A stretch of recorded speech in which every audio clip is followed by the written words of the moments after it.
We start our conference today with a keynote lecture by Walid Sadr. Professor Sadr is an artist and writer.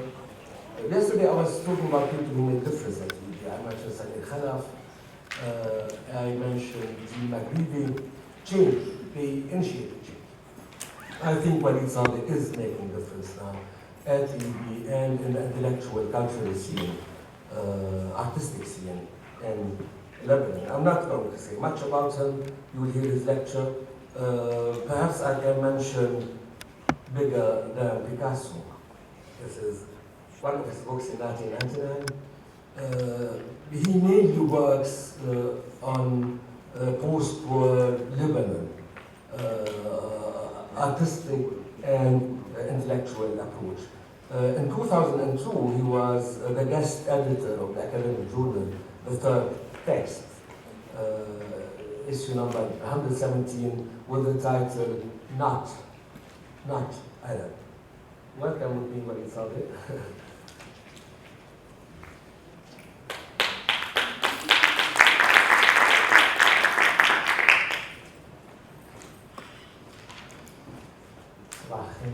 Morning. I would like to share with you an essay that is a kind of a long introduction to another essay that I'll probably never write. That one would be called The Ruin to Come. But today I would like to show you some ideas that hopefully, at least for me, are opening up the way for this other text. So this text argues that the ruin and the monument are bound by an implicit but fundamental complicity in maintaining and safeguarding the viability of historicism. Namely, the victor's historiography which sutures the past into a forward-looking linear history.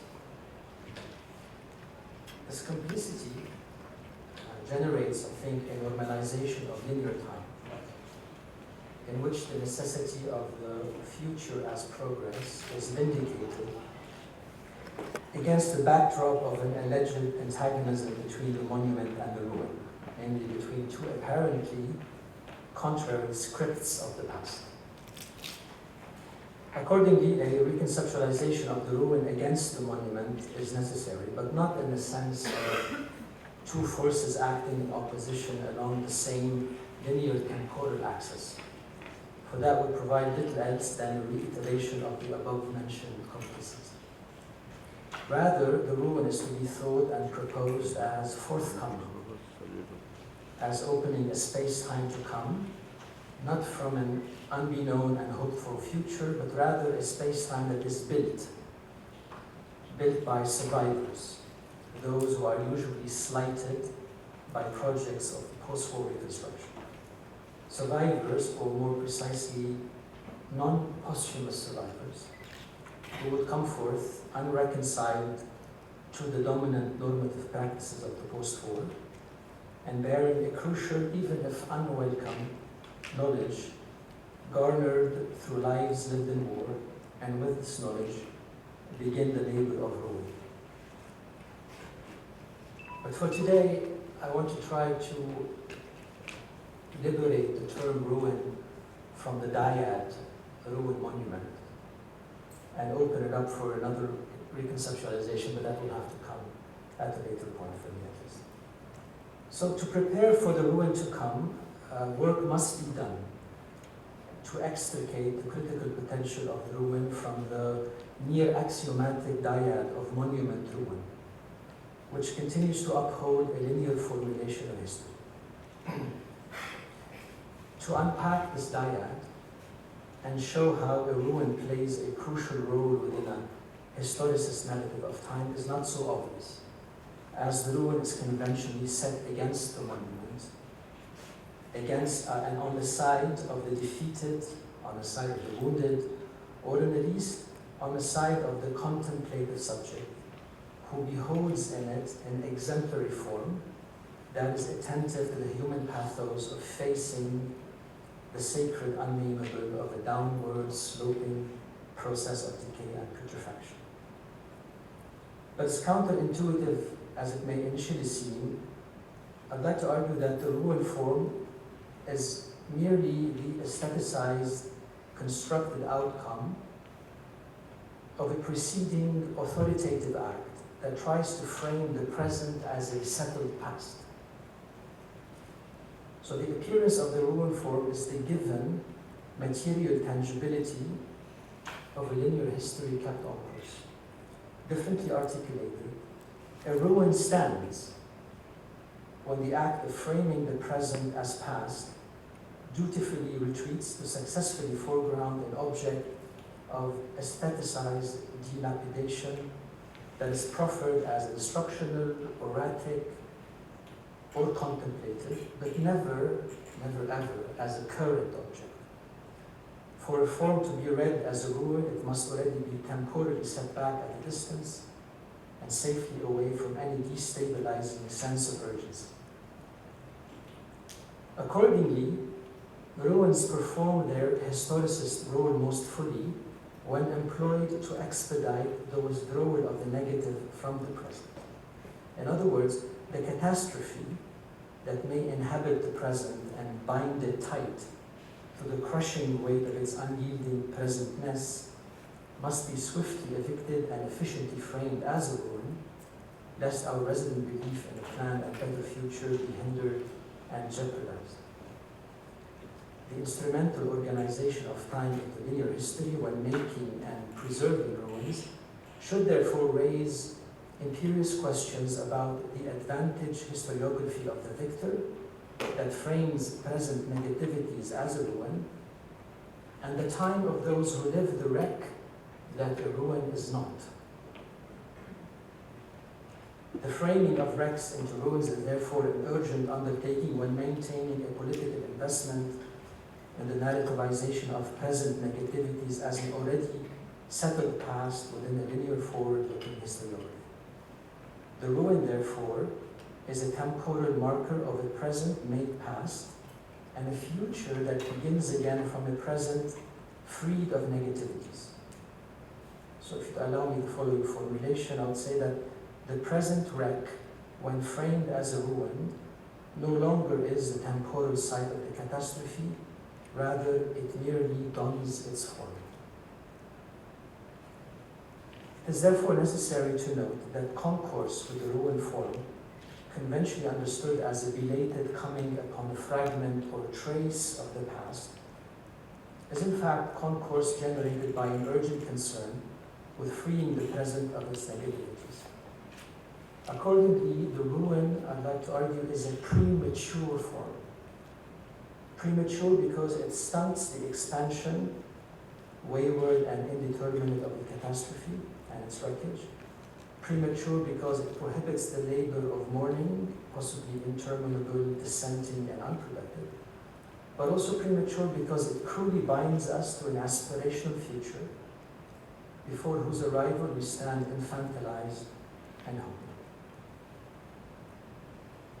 Consider, if you will, two postage stamps issued by the Lebanese government in 1958, 2 years after a devastating earthquake hit the shores of Lebanon on the 16th of March, 1956, causing 130 deaths, displacing innumerable families, and provoking substantial material damage.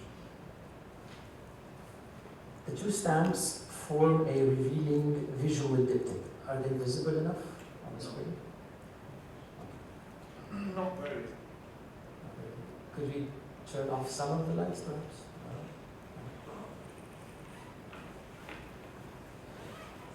So the two stamps form a revealing visual diptych. The first represents a bereaved mother with her 2 young children, set against a house reduced to rubble, and in the distance, the faint silhouette of the mountain, all under the bold heading of Ighatha wa Ta'mir, or relief and construction. Duteously read, the visuality of this first stamp calls for urgent action to assist those who bear the weight of the catastrophe living in the ostensible ruin which occupies still the present of the young nation-state, 2 full years after the natural catastrophe. Comparatively, the second stamp is noticeably dispassionate. It represents builders and architects raising a new house out of the well-studied lines of an architectural drawing, spread open beneath it with the same heading, إغاثة وتعمير, now downplayed as it is reduced in size and shifted to the upper left-hand corner. In this case, actually, the lower left-hand corner. When read syntagmatically, the first stamp sets up and makes possible the resumption of history as represented in the second. And this the first stamp does by framing wreckage in the past. In other words, the ruin in this first stamp is not to be found in the pictorial configuration. It is not the object proper of the aestheticized representation of dilapidation. Rather, the ruin is the stamp itself, necessarily framing the present as a past from which the nation is already walking away to continue its planned march towards regaining the future as signified in the second stamp. The first of these two stamps successfully fulfills the task of prematurely releasing the present of its negativities, all the while maintaining an instrumental humanitarian sympathy towards a social wound settled in a past that is already other to the present of the ruin. What I have tried to argue that the premature ruin does to wreckage must be extended to a critique of the role that monuments accomplish in safeguarding the linear temporal order of historicism. So in their complicity as sentinels of historicism, the ruin and the monument relieve the present of the past and subordinate it to a forward-looking future.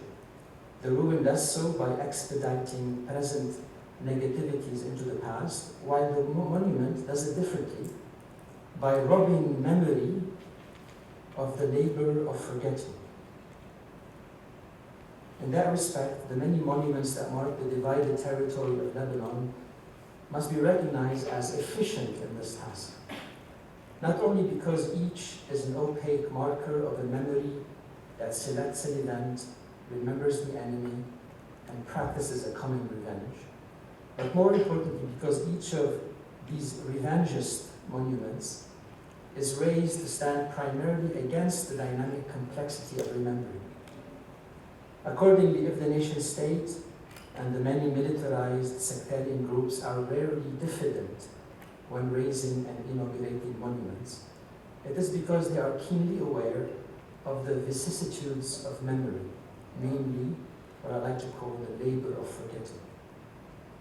Not because forgetting is a highway to amnesia or oblivion, but rather because forgetting is the transformation of the past through a dynamic remembering that destabilizes the tenets of realist and homogeneous historical representation. In other words, memory requires repeated monumentalization precisely because it is difficult to simply peg it down as the productive norm to a pathologized other that is forgetting.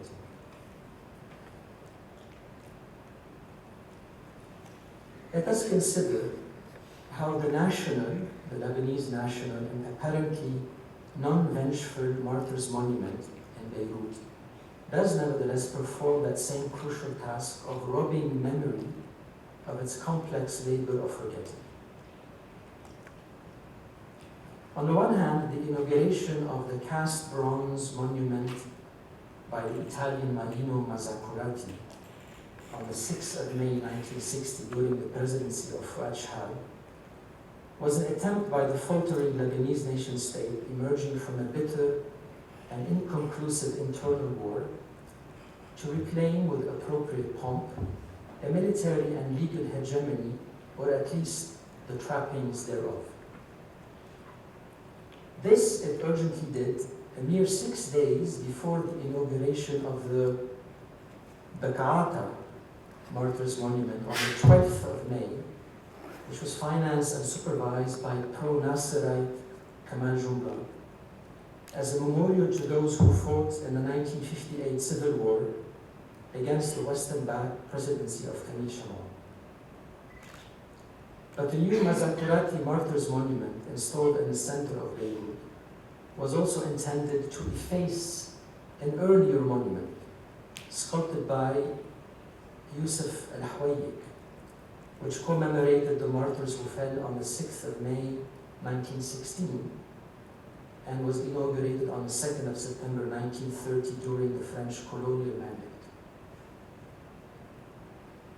Al-Hawayik's monument was later removed on the 4th of May 1951 following a public controversy which lasted for years and which gradually succeeded in denigrating it as a symbol of defeatism, sectarianism, and effeminacy. Al-Hawayik's stone-cut monument has since been relegated to quiet idleness as part of the sculpture collection of the privately owned Sursut Museum in the district of Ashrafiyya in Beirut. Retired, the symbolic significance of this monument shifted from a purportedly nationalist emblem to a contemporary pensive monument. Looking at its formal composition tells us much about its fate. As you can see, it represents two women, a veiled Muslim and an uncovered Christian, arms extended, laying their hands on a mirmada, as Al-Hawayik calls it, or an urn, said to contain the ashen remains of the martyrs. Their hands do not touch, but rather communicate through the space of the dead, namely the urn. Such formal choices are significant because they stage the contiguity of two unnamables. One, the two not yet widows who linger over the urn, and two, the ashen remains of the martyrs that occupy still the space of the urn and therefore cannot be said to be completely inhumed or abolished. This may not seem sufficiently remarkable were we not to emphasize that the later Mazakurati monument fully departs from the sculptural components of the first monument. For not only does it replace the patient stay of the two mourners with an avowedly triumphant composition made of an ascending spiral of partially clothed figures summiting towards a female figure of freedom, it also abolishes all traces of corpses, even if only the implied contents of an urn. It is therefore tenable to posit that Al-Hawayik's monument was not only replaced but also evacuated. The two not yet widows were made to graduate into the exalted figure of a triumphant nationalism, while the urn was emptied and dispersed into a number of cenotaphs for the unknown soldier, the first of which was constructed in the vicinity of the National Museum and inaugurated in 1949 by President Bashar al-Assad. And so Al-Hawayik's monument was denigrated precisely because it could not sustain itself as an expression of liberated nationalist aspiration, for in the specific of its sculptural components, it is disturbingly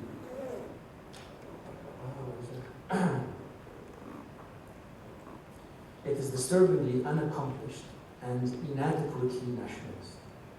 In it, mourning weighs heavily still with the unfinished or not yet abolished corpse.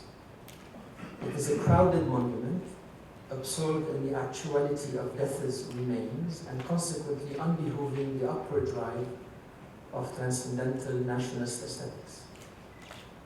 So while the later Mazakurati monument claims and stages a closure of mourning through the liberation of the nationalist ego, Al-Hawayik's soliloquizes. The ousting of Al-Hawayik's pensive monument was inevitable, considering the impatience of nation-states with protracted mourning.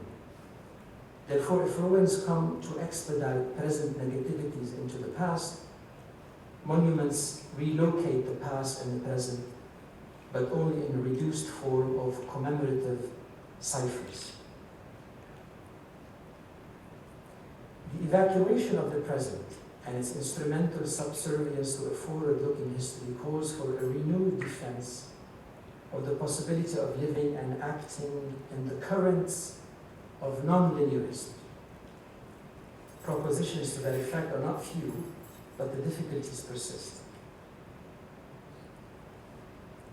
Let us consider, if you will, the irresolute fate of the Barakat building located on the crossroad of Damascus Street and Independence Street, or what is generally known as the Sodico Crossroad in Beirut. The building was commissioned by Nicolas and Victoria Barakat, designed and built in 1924 by architect Youssef Aftimos, and amended with 2 additional stories by architect Fouad Qazah in 1932. In 2003, the municipality of Beirut issued a decree of expropriation for public interest. The decree stated that the Barakat building would be restored to accommodate a memory museum and a cultural center, later named Beit Beirut, housing objects tracing the 7,000-year history of the city. The story of this building is truly worthy of a passion. Occupied by Christian militias as a strategic outpost and as an efficient enclave for snipers during the 1975-1990 war, it then became, during the later 1990s, the object of a struggle by various social activists against insatiable real estate developers to safeguard what can be salvaged of the war's traces. Saved from demolition by the municipal decree, the building remains suspended in a drawn-out liminality, waiting for its reaggregation into the symbolic weave of Beirut's urbanity. With the inauguration date of 2013 already passed, the building lingers, obligingly draped with seasonally refurbished sets of tarpaulins printed with the slogans of the home to come that will accommodate our motley hopes and wishes. And there are many. For example, we wish it to be a wounded monument to our follies, a museum for a Beiruti memory that exceeds the minor time span of the 1975-1990 war, a suspended ruin that guilts all the perpetrators involved into public or private contrition, a monument of aestheticized dilapidation to a non-revanchist memory that nevertheless memorizes the specifics of the war, a container of physical traces that gathers and summarizes an impractical and unpracticed disinclination to resume post-war order of living, an instructional object of past evil that testifies to the reintegration of the Lebanese into the international family of man, and the list could continue.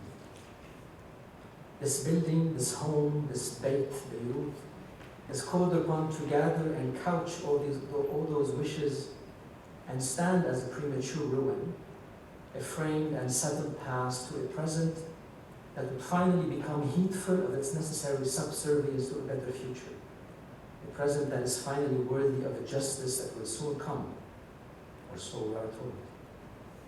And yet, stuffed with expectations, the Barakat building lingers undefined. That is, unless we follow the lead of theoreticians whose work seems to provide arguments for considering that the Barakat building is either always already a ruin, or that it is finally an accomplished ruin, as it is, even if unrecognized. I would like to entertain those two ideas before I conclude. Could I have some light? I'm having difficulty reading. That the Barakat building is always already a ruin, so that the Barakat building is always already a ruin is an interpretive path made possible by Jalal Tawfiq's lapidary text entitled Ruins, published in 2003. Thank you. Now warm London.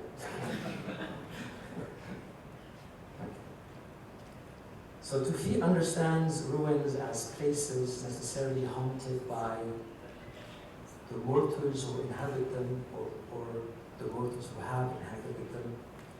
Precisely, he says, because the practice of living as dwelling by mortals turns every place into a ruin. Ruins are what mortals do as they live.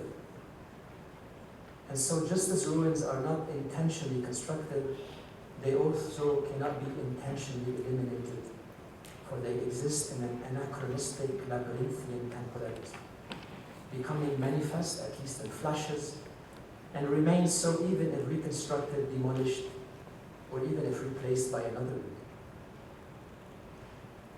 One critical consequence of Tawfiq's essay is to propose that the Barakat building is always already a ruin that haunts every reconstruction project, not the least of which is the promised municipal project of reconstructing a museum for an instructional and consensual memory. It can therefore be said that Tawfiq's essay walks backwards across the vast field of postmodernity to revisit the Heideggerian concept of dwelling, but not to reenchant it, but rather through it to prompt the appearance of ghosts. And I think that such is in fact the merit of the essay.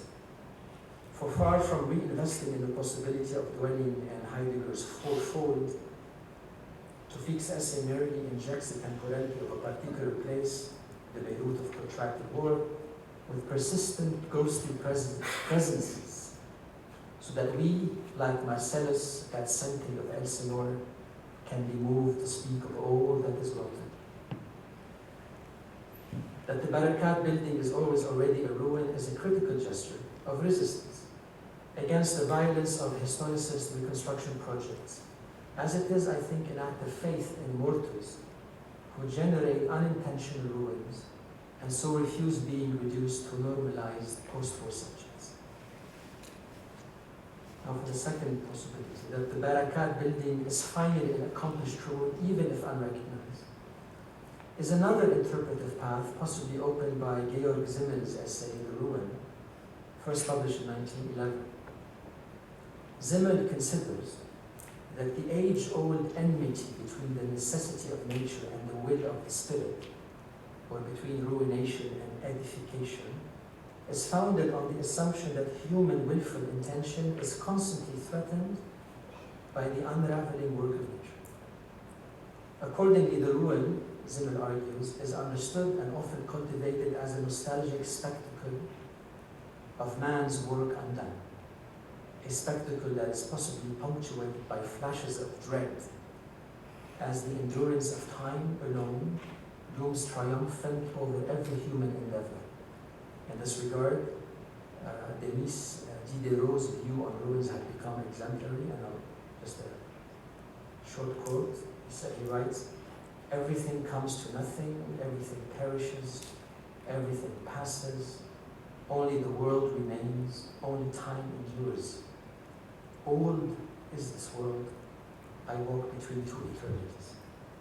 Diderot was writing of the paintings of Hubert. So this poetry of vanitas, no matter its former literary beauty, is precisely what Zimmel argues will always occult a deeper truth, that nature, and here he capitalizes nature, is not the unruly contrary of human will, but rather a common root at work within human purposiveness and non-conscious natural forces. And it is the ruin for Zimmel as an aesthetic form which clearly manifests the unity of both, a unity which will continue to appear accidental and meaningless for as long as we persist in apprehending ruins as the anti-form of human intentions. Zimmel argues that in accepting the agency of nature, with a capital N, acting through the two opposing tendencies of ruination and edification, of life and death, we come to stand outside nostalgic formalism and recognize in the ruin the synthesis which overcomes the terms of a false and ancient enmity. He writes, "In this form, the ruin, we thus feel the vitality of those opposing tendencies and, instinctively sensing these antitheses in ourselves, we notice beyond everything merely formal and aesthetic the significance of the configuration in whose serene unity they have their synthesis. The ruin for Zimmern is therefore no longer one term in an antagonistic dyad, but rather the unity, which exposes the ultimate falsity of the antagonism. His proposition is therefore anti-dialectical, because in it the ruin is the revelation of what we should have always known.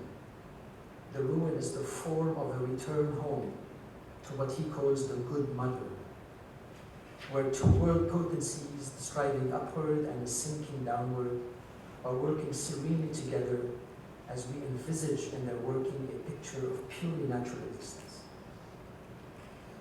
Well, to think the Barakat building through Zimmern's essay is to see in it a synthetic form, a serene ruin in which we can already read what the municipal project can only force into existence, and as such, will either always be postponed, or if ever inaugurated, will only eradicate what is already accomplished, but tragically unrecognized.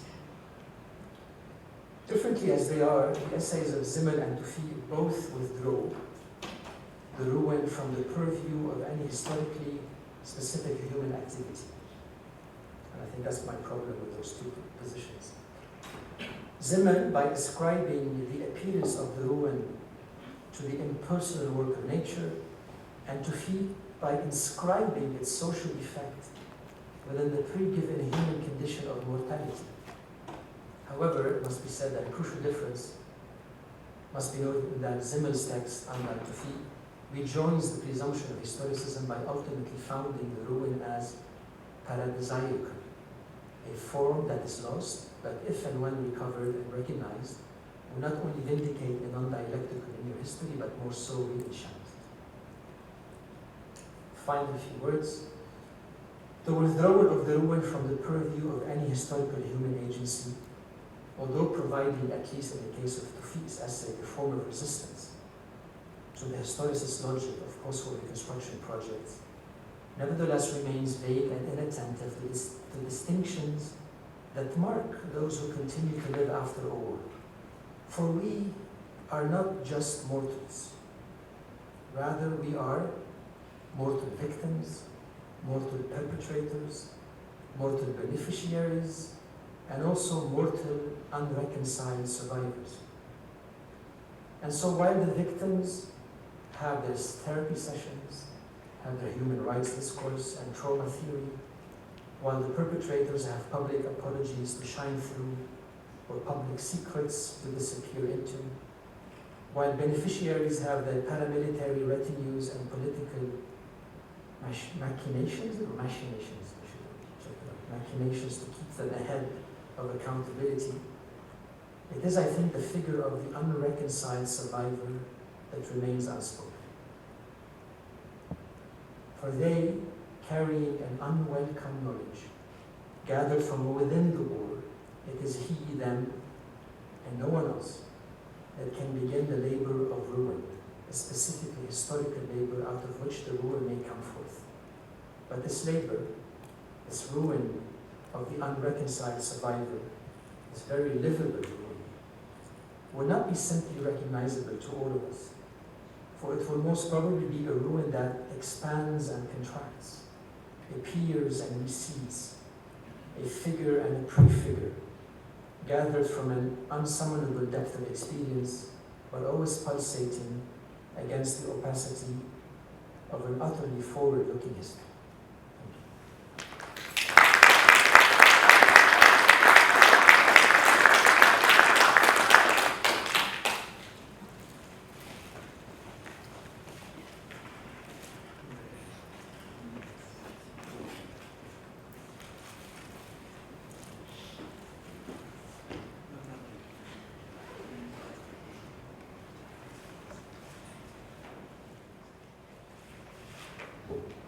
Hello, this was very inspiring lecture. I wish we had a few 15 minutes or half an hour to think and meditate about Waleed's lecture. I am Hakim Al-Rustum. I will be moderating the coming panel on public space. The first paper is by Gülsün Yazıcı from Mimar Sinan Art University in Istanbul. The paper is entitled How a Park Becomes the World, Resistance and New Map of Gezi Parkı.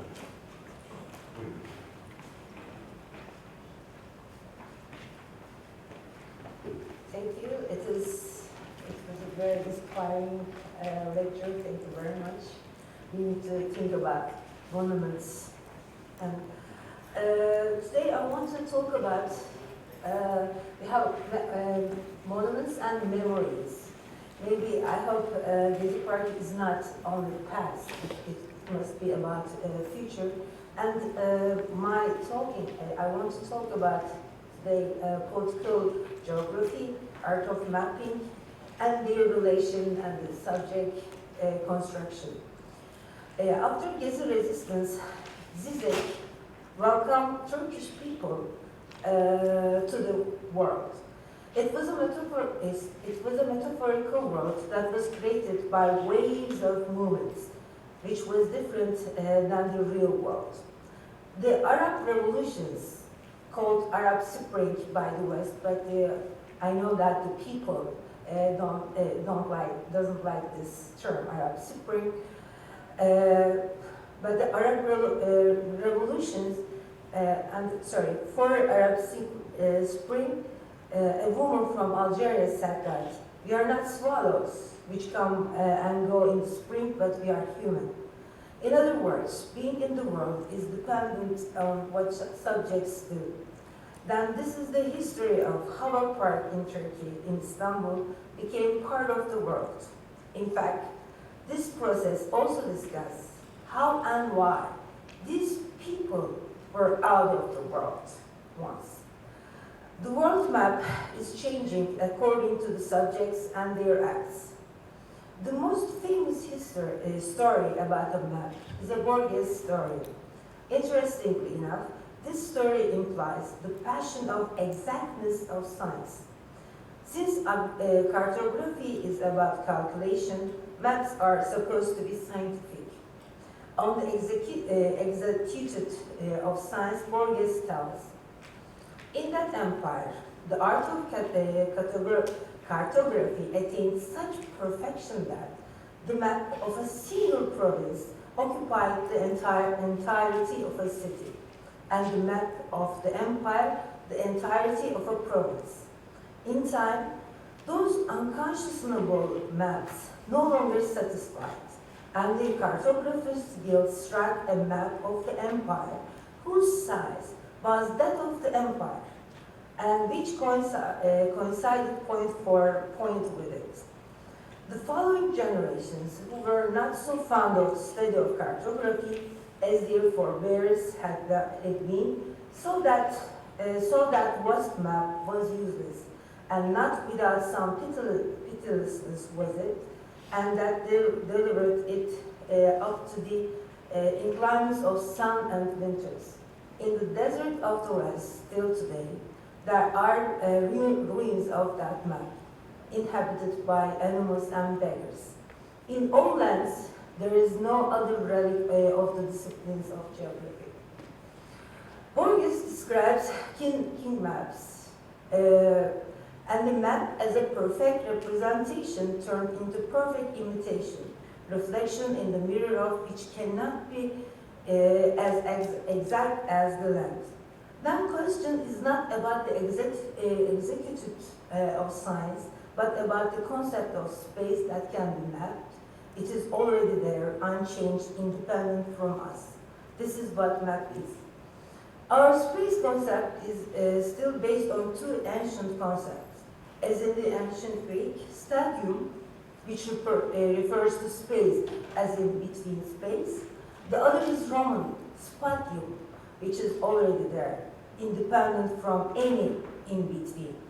And Romans once again defeated Greeks in space.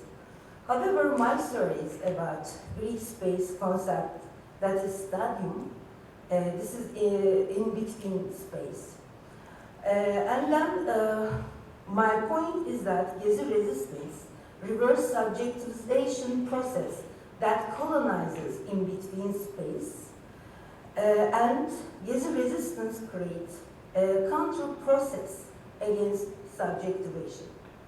So in that point, I want to talk about the faces of multitude and the cracks on the body. What was the subject of Gezi resistance is a hard question. The difficulty lies in the fact that we are looking for a coherent, conscious, and leading subject which cannot be found in Taksim Gezi resistance. In other words, the difficult question of subjects becomes a wrong question, as Bergson defines it. As far as it concerns is coherence, consciousness, and leading. However, as good as it gets, there were people fighting with state terror behind barricades, and they are tried to be defined as people who has coherent will, which makes itself visible in the elections, and is the main body of representative democracy. Also, some slogans in the resistance express the idea of being people.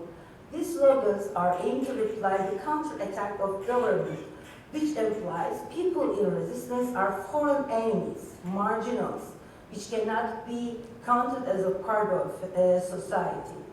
However, people in resistance immediately changed the people discourse. When Prime Minister Erdogan called these marginals as çapulcu, which means some clothes, and they immediately called themselves as çapulcu, we are çapulcu. Governments were desperately looking for leaders or real actors of resistance. And it focused on Taksim Solidarity, who makes calls for protests. Not only for Gezi Park, but also who were killed by police and for other democratic demands. Taksim Solidarity, as solidarity implies, contains over 100 members of movements, NGOs, groups of activities. Since government has no idea about solidarity, people arrest the speaker of Taksim Solidarity as a leader of resistance. They were accused of provoking people for rebelling against government. Mücella Yapıcı, the member of Architect Association and well-known critics of gentrification, declared in the court, calling for rebel would be my honor, but I did not do it. People rebelled by themselves. Taksim Gezi Park resistance that enabled us to revisit the question of subject and subjectivation process. Revisiting subject problem in the context of Taksim Gezi resistance. During we can see many graffitis were made during the resistance. One of them stated, "Now we have all story." We all have a story, sorry. The event of the Gezi resistance, the rupture from real life, in which everyone knows himself, herself, created the new ways of telling stories, inventing new subjectivities, which created new way of detectable narrative. Because in resistance, chuckling people are not the listeners, but the storytellers. And its philosophy, which must listen and catch the main points of these stories, not only to create new concepts, but also to re-examine known ones. Gezi resistance is tried to be explained as politics of apolitical people, mid-class rebellion against interventions to their lifestyle, or Y generation rebellion, based on the fact that young people make resistance visible in the social media and use the language of it as a language of resistance. However, all of these explanations, as far as they try to define the subject loosely, they fail. The main subject of resistance remained obscure for many. Although the term multitude is used as an alternative explanation, it is used as a new word for people without being much different. However, we should take this term, multitude, not as an explanation as such, multitude did it, but as a subjectivation mechanism that is used by both neoliberal systems and resistance, in the worst way, of course. In other words, there is no external mechanism out of multitude creating multitude. The product, let's say, and the production process are imminent to multitude, and all of them are called as multitude. Then we see that the answer of multitude for the question of resistance subjects obscures more than it reveals. Because multitude is already there, and we need to see the mechanism that creates resistance multitude. This is the counter process against subjectivization. After all, the question of subject becomes the question of subject production. How resistance produces its subjects, while subjects produce resistance, becomes the question of subjects. Therefore, what misleading answers of subject questions obscures is the process which we will focus here. In order to see the faces of multitude in the resistance, we need to dig deeper into the case of neoliberal multitude mechanism. According to Paulo Virnau, multitude, living labor, is present in private life. However, what is new about neoliberalism, what makes him call it as communism of capital, is the unity between labor and free time, private life in which acting power of freedom dwells. For Virnau, it is the question of white-collar labor. However, we call labor white when the acting power is exploited. Acting power relates one to another and powers each other, which may be called constitutive politics. It is the power that the human being has, his/her body, not only for cognitive activities, but also for bridging one to another that creates human experience. However, it is this experience that neoliberalism reifies and exploits. While smiling and being kind to another may be called as organizational power that human body has. For example, it is pure sector which exactly reifies it. Therefore, struggle is not outside but inside. Virnau states that communism of capital creates bad affections. That is, everyone is in depression, anxious, unsatisfied, unhappy, etc. As Dardo and Laval argue, everyone has to be manager of his/her own life, because management is not just economy, because there is no economy as such, just economy. Management of our lives is the very mechanism of your power in neoliberal times. Modification of skills and performative subjectivities are characteristics of neoliberal subject. Then, neoliberal subject is not a united subject anyway. It has cracks in the sense that it is anxious, depressive, and it must have pieces in order to recompose or modify itself when it is necessary. We may call this as cracks on the body of neoliberal multitude. The event cannot be explained. It is a rupture. It just happens. After it, we may see what kind of forces were activated and actualized, but no one can predict the event. Rebel on 31st May in Istanbul is an event, impossible to explain. Behind barricades changed the neoliberal subjectivation mechanism. Acting power released. Smiling became not a matter of PR, but the very power of bridging one to another. In other words, cracks on neoliberal subject, the multitude was at work. Resistance enlarged these cracks on the body, and large cracks omit the neoliberal reasons for cracks. That is, resistance become antidepressant. Everyone are smiling to each other in Taksim Gezi commune, not for PR, but in order for knowing each other.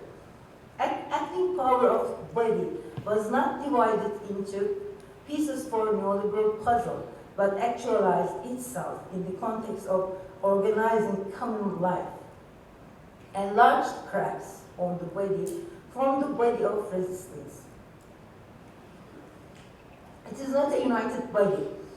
Resistance body is the very way of relating each body to another body, which does not compose one body, but in between area in which every body is particular and related. For Gezi resistance, neoliberal multitude with its cracks was in Istanbul before a rebel. However, rebel enlarged cracks and created other bodies. Depression became the reason for being in the resistance. Unhappiness funds its exclamations.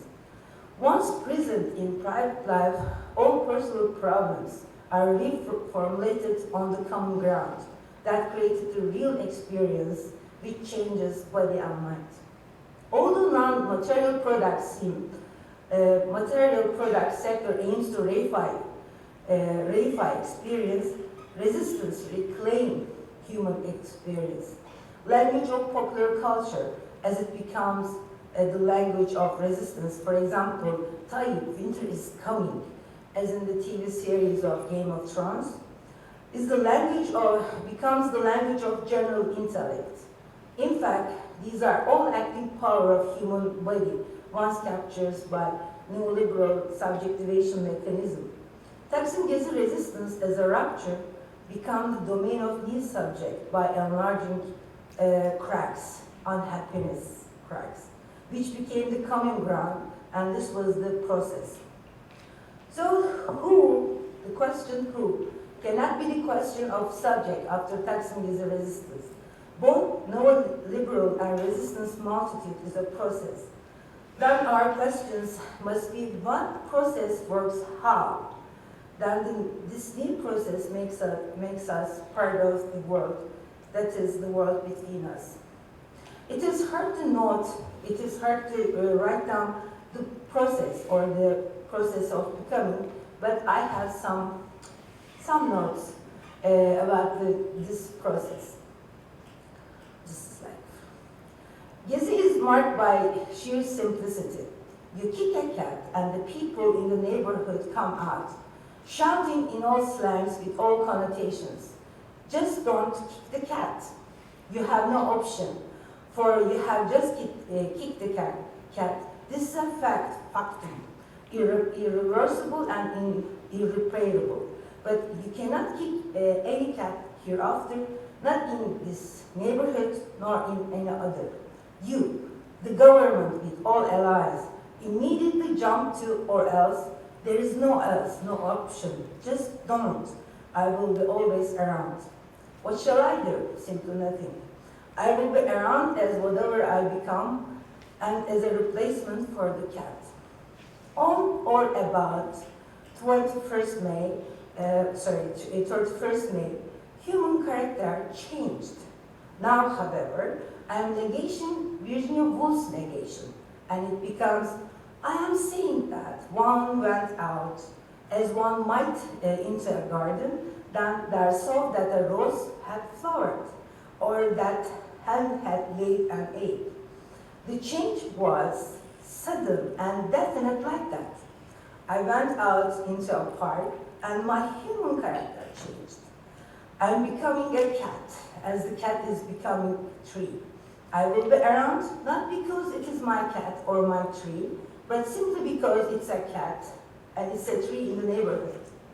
It is not that this is my neighborhood or that it is a tree of neighborhood, but that the tree and I happen to be in neighborhood. The tree is not my own, but it is not its own either. You and the tree are not in neighborhood, not insofar as you are the government. municipality, and company kicking around with your urban transformation. It was certainly uncalled for. It was a promise without ever being given. Beyond a certain point, there is no return. Now I am correcting Kafka. That point has been reached. Every call is already too late for Gezi resistance. It is already too late when I note that would you like a juniper or the poplar tree here might have been one of the most significant political questions in a classless society. But we are not there yet. But those, they are already here, already there. At least since they resisted water cannons in the Chilean uprising, humans, trees, and birds have already populated the park, becoming and replacing each other. Far away from neighborhood, the media, academics, strategists, and the politicians keep discussing the message and demand of the Gezi people, resorting to all sorts of research, theory, and comparison. They comment on what is not there, what does not happen, because it is not broadcast. Any comment erases the event, for there is no message, no demand, no calling out for help, intervention, or rescue. Whoever is uncalled is already there, in neighborhood, within reach, vicinity, and continuity. The event is not like any other. There is no beyond, no comparison, no reference. Just for a couple of trees, they ask, disbelieving, it must always be for something else, something beyond, something particular. Yet, other than many simple and just outright, just don't. Well, yes, just for a couple of trees. For a couple of trees outright. When you kick the cat and cut the trees, you are not committing a particular wrong, but wrong outright. People in the park and the barricades are reciting a whole list of demands, shouting all sorts of slogans. People far away sign petitions, declarations, and publish them in solidarity. But there is nothing beyond my resistance becoming body, no message, no demand. I couldn't invent a slogan, reads a graffiti. I download some sing, reads another. Is this political, they keep asking, looking for something political behind my impenetrable becoming body. Another body that transcended. Yes, it is political, it is very political, it is so political you wouldn't believe it, shouts Marathon Man. There is nothing more than political than a woman tired of giving it, from Antigone to Rosa Parks. There is nothing more political than caressing a cat, planting a tree, or a stone as a replacement for the dead. Now, however, becoming cat needs a tree, I'm grounded by this commune on the common ground of Gezi. Gezi has grounded all neighborhoods that I cannot leave. I'm grounded and people at the barricades are defending me everywhere. They are grounded. They cannot leave. They die because they cannot leave me unless I leave the neighborhood, which I cannot because there is no one else. They lose their eyes while they are keeping an eye on me. The bullets of the state must be carrying a proximity fuse. They only hit others. An Alevi in Ankara, an Alevi in Eskişehir, an Alevi in Antakya. My just don't has become, I would prefer not to. I cannot even desist. I'm entrapped in the resistant body, spread out over the country and all over the world. I'm stuck in the euphoria of my becoming body. There is no way out. Yet, Gezi is not only the site, but also work itself. This movement, this changing of places, this replacement of positions. Gezi at Taksim, at the crossroads that brings us together. For Taksim is where the flow of water is separated, distributed, diverged. It is the between that multiplies us. 2 by 3, 5 by 7, by prime numbers, invisible and individual. I have to let this body flow. I have to undermine the common ground and melt this becoming solid body. Lesbians, gays, bisexuals, transsexuals, transvestites, football fans, Kurds, Alevis, Armenians, communists, anarchists, and all the forever uncalled know how to flow, how to leak out, for they have always resisted daily, weekly, for years, for centuries, in their singular and plural bodies.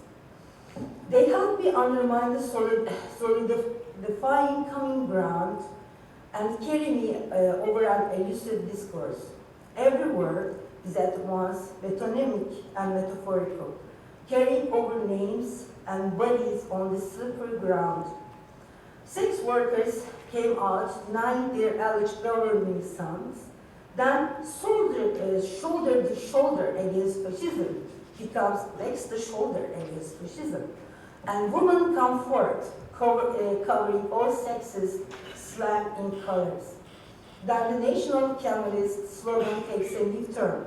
We are the soldiers of Mustafa Kemal, after a popular singer whose symbolic handkerchief now becomes the only armor of the young against tear gas.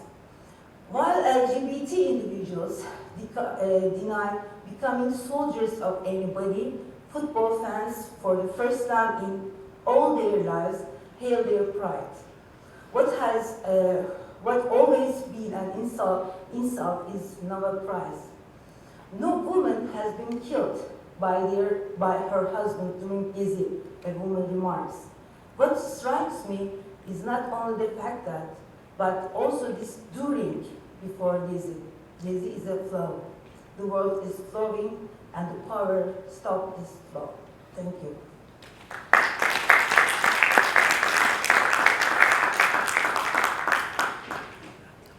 Resistance is an antidepressant. I think this is. Thank you for the suggestion, Gülsen. So the next paper is by Ayşe Erek, who's a postdoctoral fellow at Humboldt University in Berlin and also at Yeditepe University in Istanbul. The paper is The Built Space Speaking Contemporary Art Between History and Myth.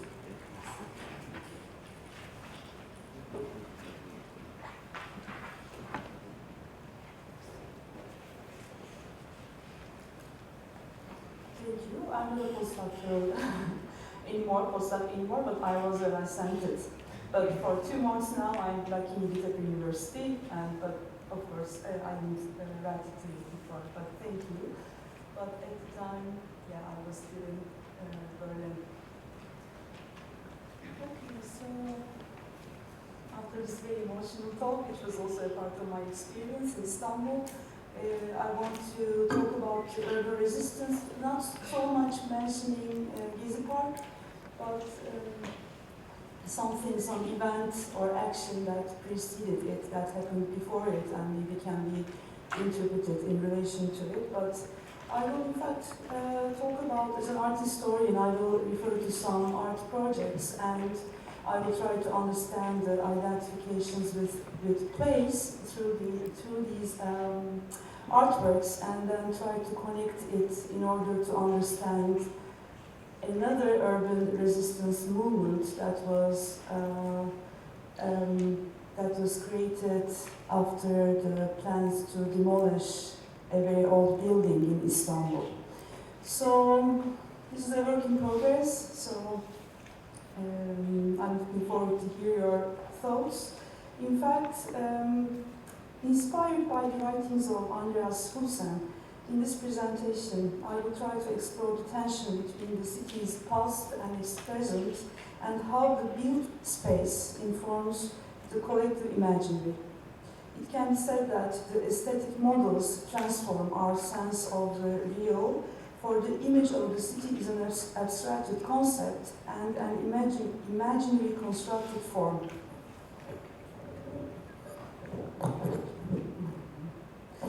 In this presentation, I will speak about 2 artworks, showing them here, partly sharing them with you, which were produced recently in 2012, which reflect on the history and the memory of the built space in different contexts, in producing different imaginaries and relate them to a resistant movement in Istanbul, as I said, against the demolition of a theatre building 2 years ago. I take my inspiration from a work exhibited in the big art exhibition Documenta 13, realized in 2012 in Kassel, Germany, namely the Workhouse Room 2 by Ines Chabert and Avery Gordon. In this work, the focus is on a former monastery, Breiteno in Kassel, which was like 20 kilometers out of the city center. And the work consisted of 3 videos in one of the venues of the exhibition and several photos referring to the hidden layers of historical evidence in relation to this building. It focuses on the memory of the building, not only considering the history of the building, but maybe more than that, how the building itself becomes a living object that activates the imagination. That was very inspiring for me, the idea of a building as a living object, which I want to follow, in fact, through this presentation. If I give very shortly some information about the building, as I am referring to the history of the building, it was in fact built in the 20th century as a Benedictine monastery, and around 16th century it became an aristocratic and state property, and later in the same century as storage for agricultural products and a prison built on the ground floor. 17th century it was badly damaged and was vacant for during 18th and 19th centuries onward, and later for a long period of time it was used as a place for correction or rehabilitation of people in the Nazi era also. And after 1945, a prison for homeless, for youth, until it was shut down in 1973. After intense public criticism for repressive treatment of the young women and turned into a psychiatric hospital. Currently, the building is used as an open residential treatment facility, center for the mentally ill, and in 1982 it was used as a site for the Documenta 7 exhibition, where Joseph Beuys made an exhibition during the Free International University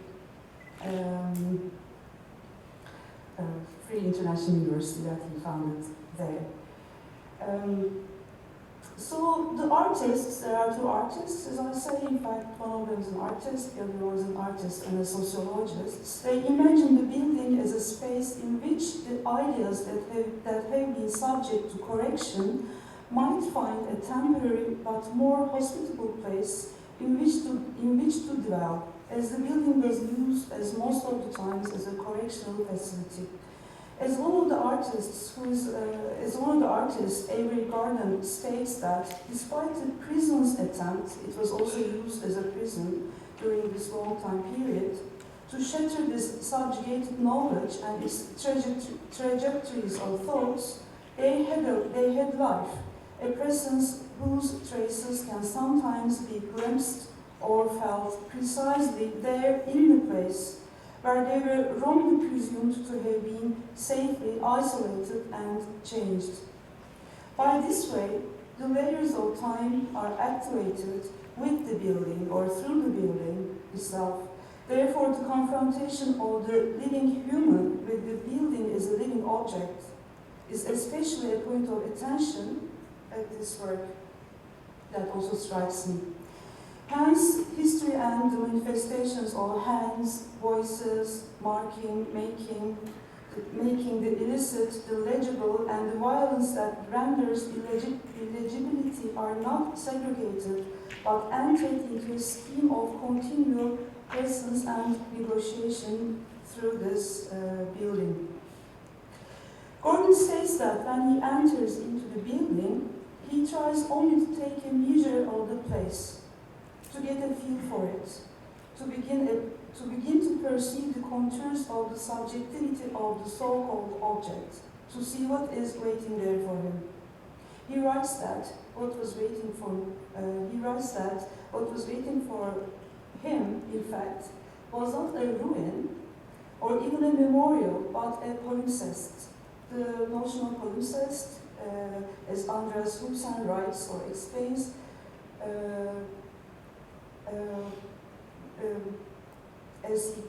as I quote from him, all cities and maybe all buildings are palimpsests of real and diverse experiences and memories.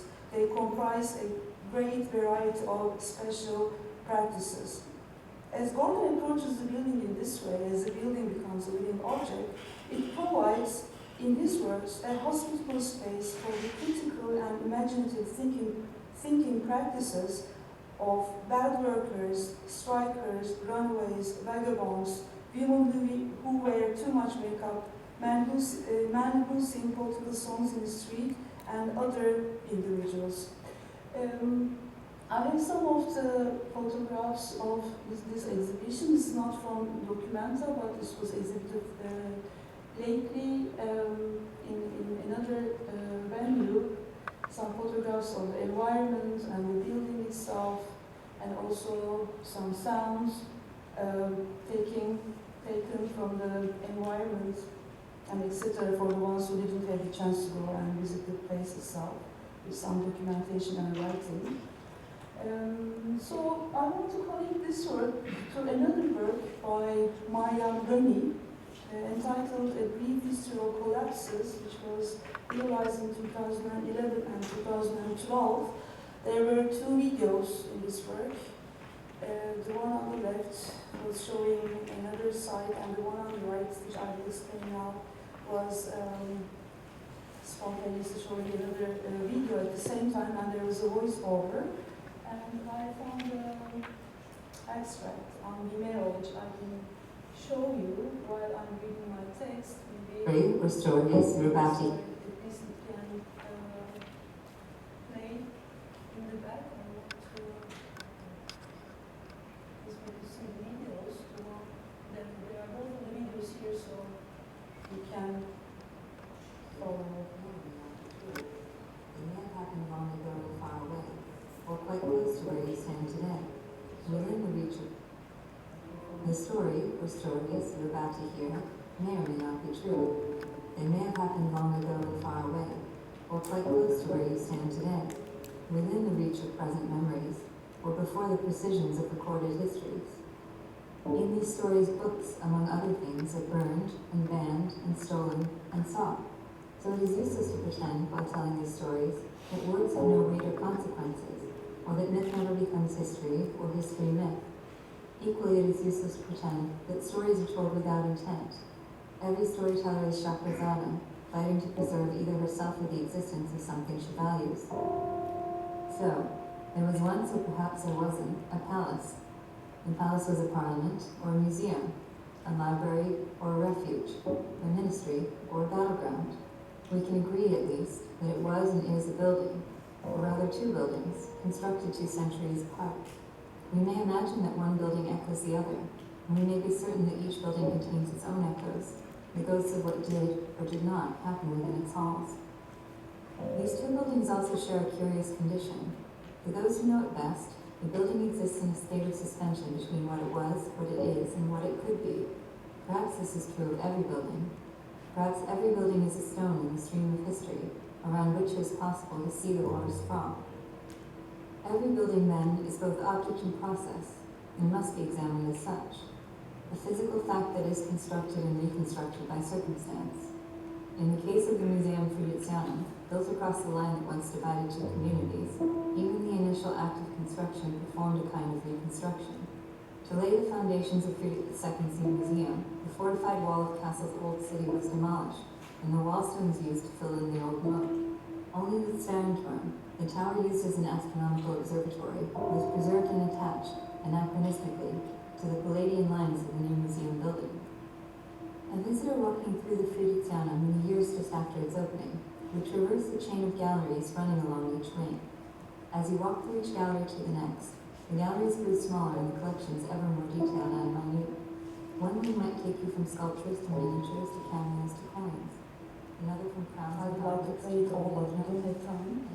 another from But if you're interested, I can give the link to you in fact it writes the address is there. So I can continue while it's playing in the back. So she portrays two buildings in this work. One is Casa in Germany, where the commander took place. Fred Siren, that was one of the main venues of the exhibition. This is the one on the left. And the other one is one in Kabul in Afghanistan, which both of the buildings take parallel symbolic roles in their historical contexts, a symbol of enlightened modernization at one side and the decline of the humanity with war on the other. In this work, historical fact and myth come together as they represent the layers of time. We know from the voiceover watching the video that the first building, which was shown on the video on the left, was built as a new museum for the Rhino of Frederick II over the demolished walls of a fortified castle. The building gets destroyed in the war largely until it gets restored, the Second World War, until it gets restored as a cultural institute for exhibitions and events. As the voiceover talks, we hear the following. It could be parliament or a museum, a refuge or a ministry or a battleground. Every building is a stone in the stream of history. Hence, every building is an object and a process. The plans of this building on the left give inspiration to the design of a second building 200 years later, which we see on the video on the right, during the reign of Amanullah in Afghanistan's Kabul city. This building, which we see in ruins here, in effect of the war, is a palace made in 1929 as a symbol of the program of modernization in this period, at least in the dreams of the Afghan king. This building, imagined as a place open to the public, is described in the video as one of the most visible signs of the modernization project in this period. However, the destruction of this period's counter-reformation movements turns the space into a storage for raisins and then a medical school, and the voiceover tells us how, in the end, this building becomes a silent monument of an unfinished project, when it gets burned and becomes visible after already being destroyed by the effects of the war. The narrator tells us also what brings these two buildings together. She says that this is a state of suspension between what they were and what they could be. While the voiceover guides the viewer through time, the camera does it through space, chasing an undefined point. And so it makes the viewer also follow that undefined point. And by emulating the narrative structure of the fairy tales, the artist refuses the historical events with assumptions and the myth, as it suggests that the time is not a linear construct, but rather something that bends around the events of the tale. It could be said that in both of the works, the space is presented as layers of articulations and fragmentation in the political culture. Hence, besides the power politics of the state and the recent processes in politics where the traces can be found in these buildings, the emphasis is given on the workings of the memory, the myth, and the tale, as well as history. So if I try to connect it to what's happening today a little bit and also in Istanbul, so if you look at the cities, today the cities are considered as the centers of social change and creativity, and the imaginative reconstructions of place interact, as I've tried to exemplify here in these works, with the cultural values, politics, economics, and power relations that frame the experiences of the material fabric of the built environment and construct our understanding of the built spaces. With their infrastructure, historical significance, geographical location, and patterns of development, we call in particular modernity, basal modernities, cities and their built spaces have become nodes that mark the distribution of the new power in emerging communication and economic networks, where their material aspects make all these processes visible. Therefore, in this paper looks for the ways to approach the built environment as a living object rather than a spectacle as presumed by the marketing processes and city branding and so on. The works that are in question reflect on the ways in which a building is haunted as it becomes a living object for imaginative and critical thinking. It can be said that the urban imaginaries or the imaginaries are part of any built environment's reality rather than being only figments of the imagination. Quoting from Busan again, what we think about the city and how we perceive it and how we imagine it informs the ways we act in it. The artworks here can be considered as the tools to regain a temporal and spatial grounding of life, to imagine a future in a time where media and consumer society increasingly voids temporality and collapses space. The city of Istanbul in the last 10 years, in fact maybe more than 10 years, has undergone a massive process of renovation, restoration, restructuring and urban gentrification like most of the cities around the world and also I think like Beirut. And I argue that this type of identification with place that I see, that I try to show in these artworks, also give us a clue about understanding the urban resistance against urban transformation. For example,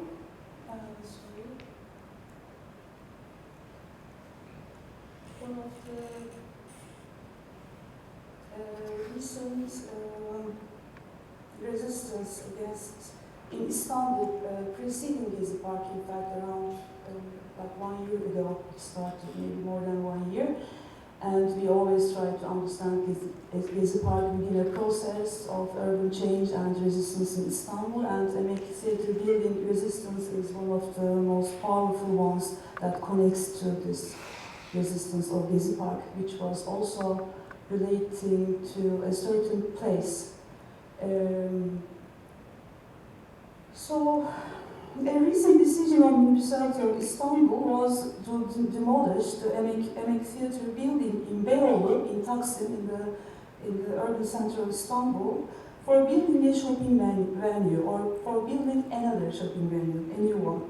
Opened in the 1920s, the Baroque Emek Theatre in Beyoğlu was one of the oldest cinemas in the city, which was intended to be demolished under the name of urban renewal. It was a building hosting the film festival for the last 20 years, which we all grow up with, in fact with a huge film culture, but also one of the few independent movie theaters left in Istanbul, where the market is dominated by two movie-plex movie theater chains. After a lengthy legal battle, a local court approved the developer's plans in December 2011, and the company announced plans to move the theater to the 4th floor of the new building. So this is like the facade of the building. It's not a very good photograph, but it's in fact 5-story building. It's a huge one, accommodating shops at the ground and offices upstairs, and a huge cinema in the back. And the company announced, who was rebuilding it, plans to move the theater to the 4th floor of the new building, and this is the project of the new building, as it was explained, and it's part of a bigger project to renew Taksim streets and creating residences, hotels, and shopping malls. And this initiated a series of ongoing demonstrations against the demolition of the building, which also took international support. Some photographs from this ongoing protests that maybe continued more than 1 year or maybe even more. And when we look at the slogans, there is always a reference to the building itself and the city and the history and the culture altogether. So the threat to the building was perceived as a threat to a certain culture. and also the history of the city. It had mixed references. And some graffitis from the streets, just like this one, this project is not legitimate. Or again, referring to the developments, recent developments in Istanbul, including this project. Okay, don't resist. If you want, don't think. If you want, don't see, don't hear, don't talk. But there are things happening, a kind of protest.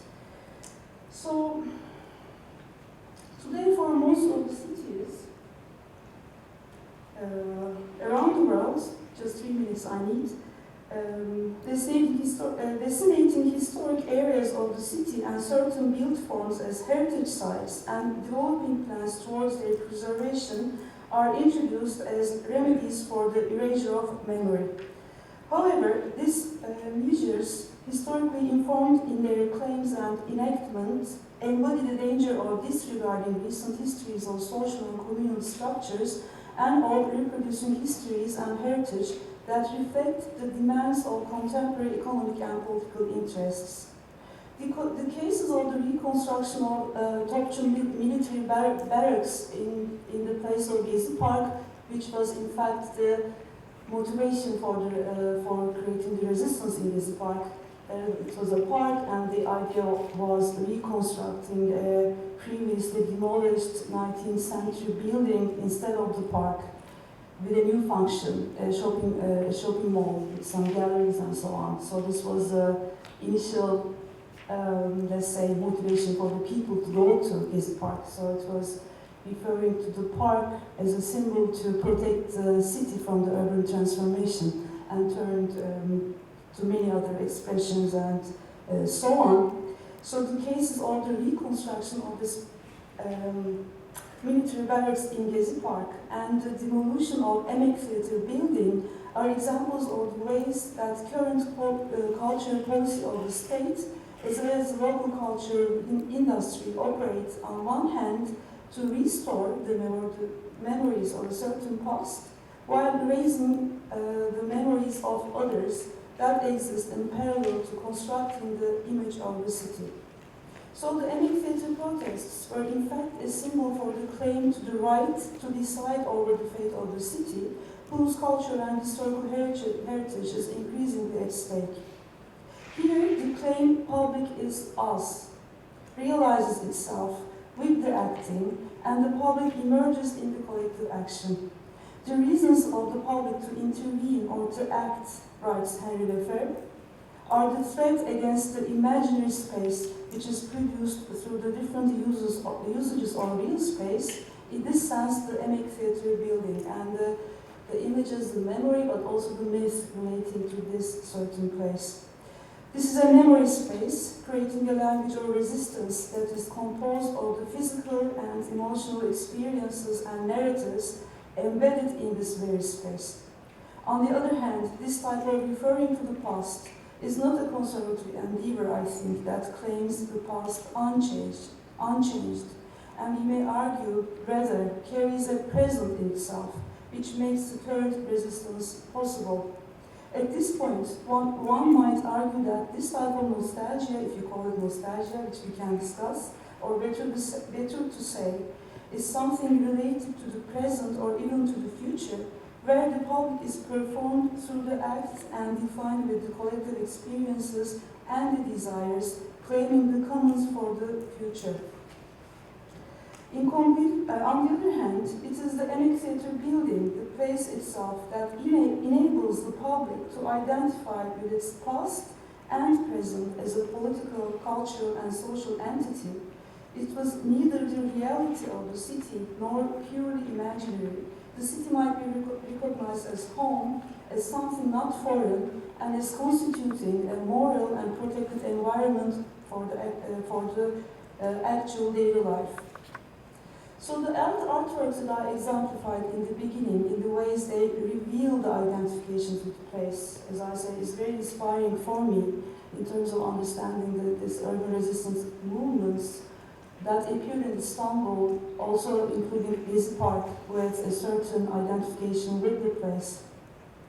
When an artwork is looked at closely, it becomes as a meditation and exercise, a thinking and imagining while thinking, until the phenomenology of that vicious experience allows the mind to merge with the matter, and slowly, possibly, to see the world not from the point of the view of the discerning subject, the detached subject, but from within so-called objects and outward. In this sense, it could be said that in the ways the artwork imagines the public spaces through within which the people can identify themselves, could help us understand the new models of resistance against the urban transformation projects, as a building or a public space become a living object for imaginative and critical thinking. Thank you for listening to me, and sorry for taking all the 20 minutes.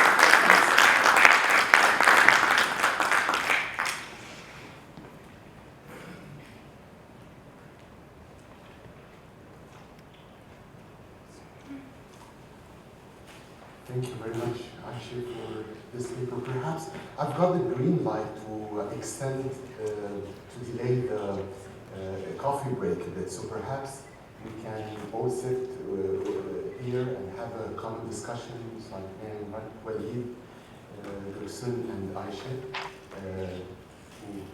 I don't know why they are spatially designed in that way.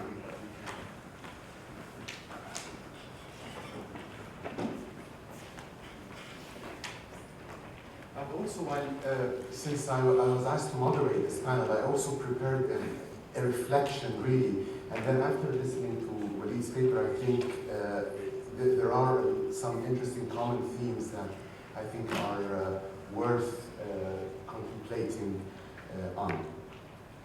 So I'll start with Gülsün's paper that asks how a park becomes the world, not as a representation of the world, not as a metaphor, but as being part of the world, not only in space but also in time. Here, the Gezi Park is positioned as a representative, perhaps a fragment of Istanbul, a portion of Turkey, and perhaps also of many similar spaces around the world. It is not a metaphor. I would prefer to say a fragment. Here, fragment does not necessarily mean part of a whole, since we cannot assume the existence of a whole, rather a fragment within which subverted and silenced knowledge dwells. Such fragments are not only as a space, but also, as we heard in the paper, also temporal, a point in history, in time, that is the present, since the past and the future are themselves fragments of time. So who is the subject of the Gezi resistance? Gezi, the fragment, is part of a whole world, a place where the history of othering is manifested.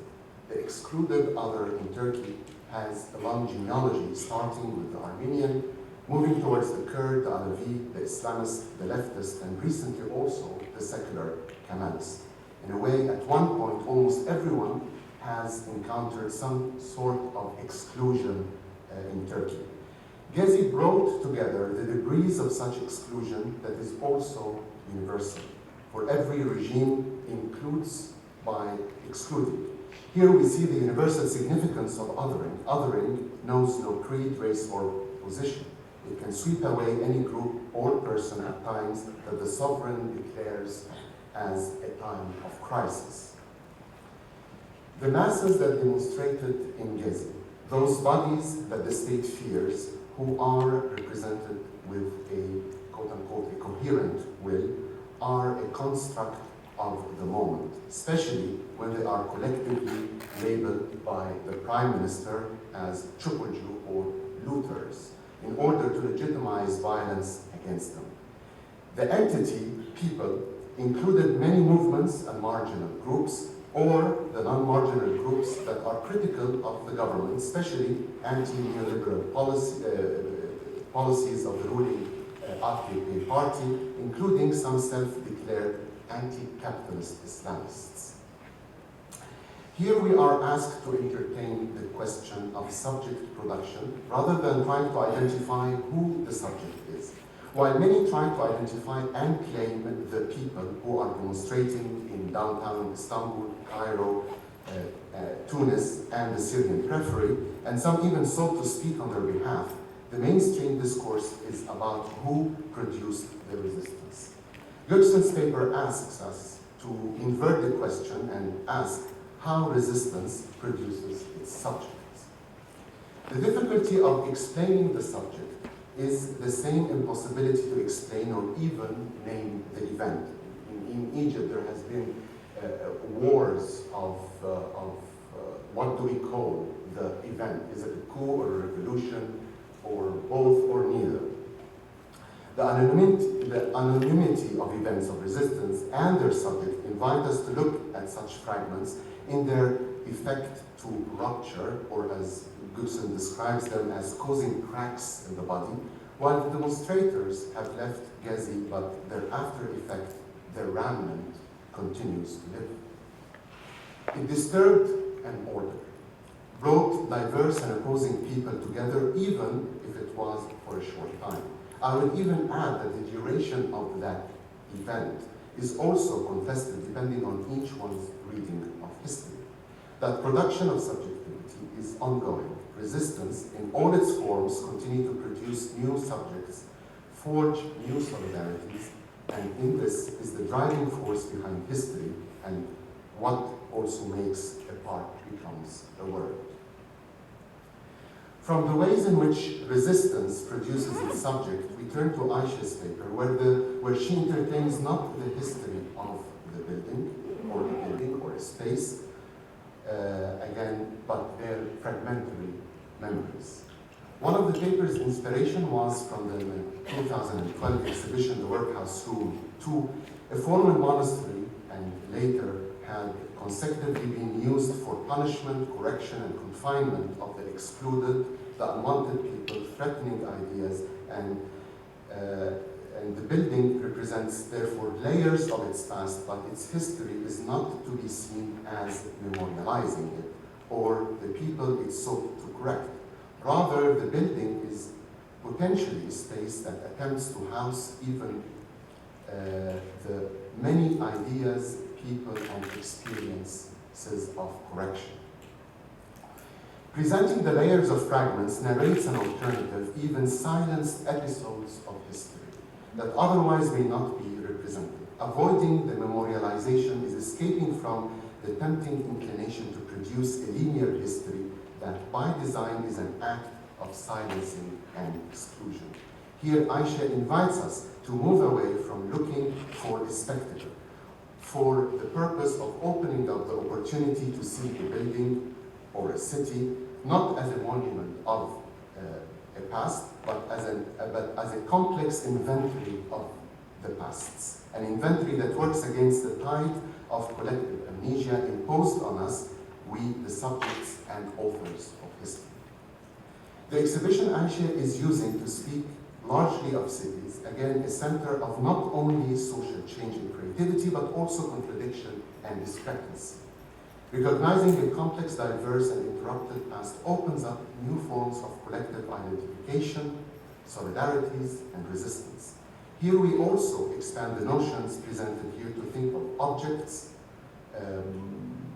documents, maps, buildings, even cemeteries, as objects with agency that provoke emotions, invoke ideas, and expands the viewer's imagination by looking at such genealogies of replacement in space.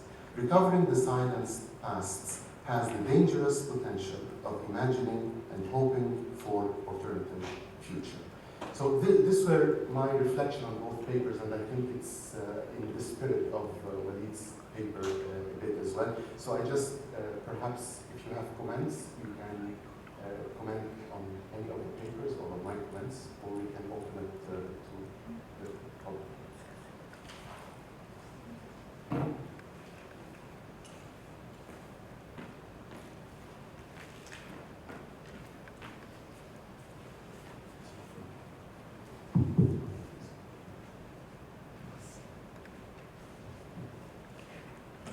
Thank you for all your papers. I wanted to go back back to the beginning and ask Walid if you could just say a little more about ruins and futurity, because I understood very well your wonderful argument about ruins, as it were, removing forms of negativity and projecting them into the past. But I wasn't quite so sure how one begins what we call, I think, the labor of ruins, is the moving of ruins, so to speak, back into the present, not allowing them to be projected into the past, and then actually to become a form of the labor towards futurity, towards encompassing the future.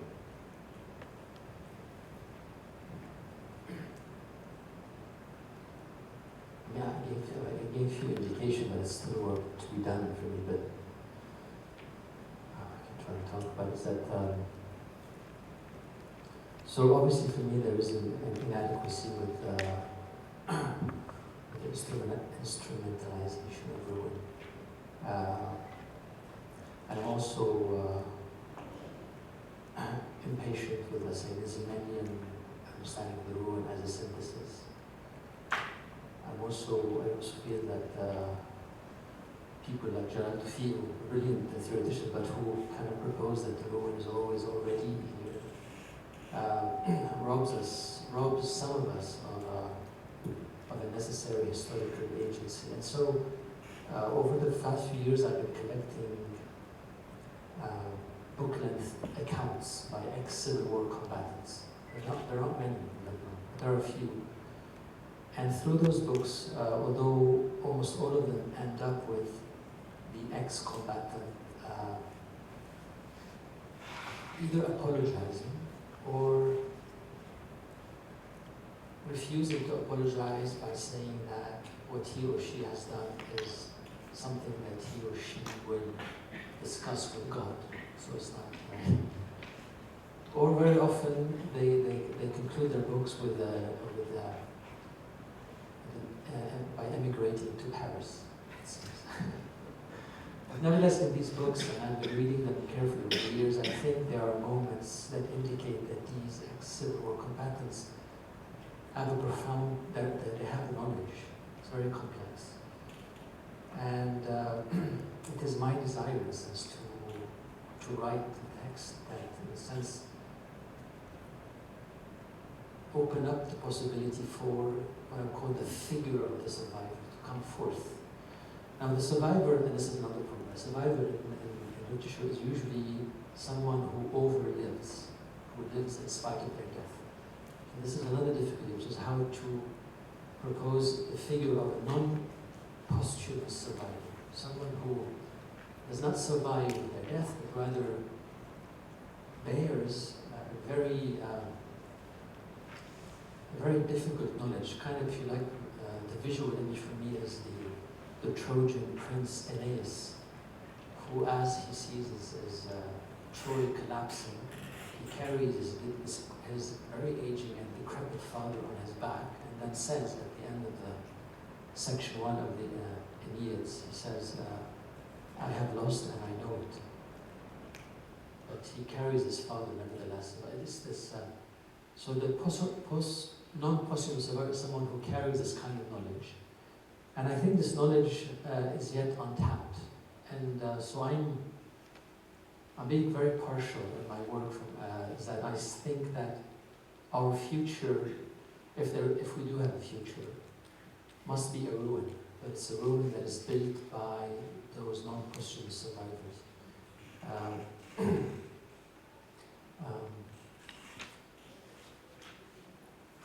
And I'm actually, we have another conference in 2 weeks, so I'm prepared there.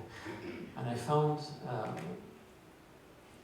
don't want to talk too much, but just one thing, that another way for me to approach this,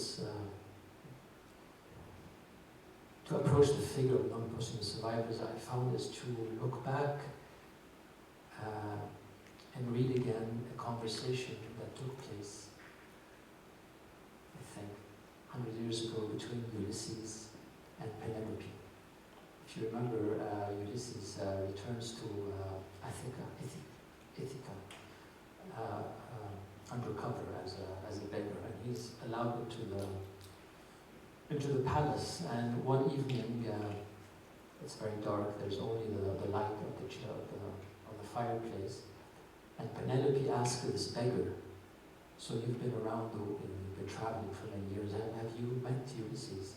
And he says, "Yes, I met him." And together, for a few pages, they try to reconstitute Ulysses. And it's a fantastic conversation because you have a sense that neither of them know Ulysses. It's to be reconstructed. But then what happens in the story is that Ulysses decides, I think that he decides that this labor of the ruin, reconstructing himself, is too difficult.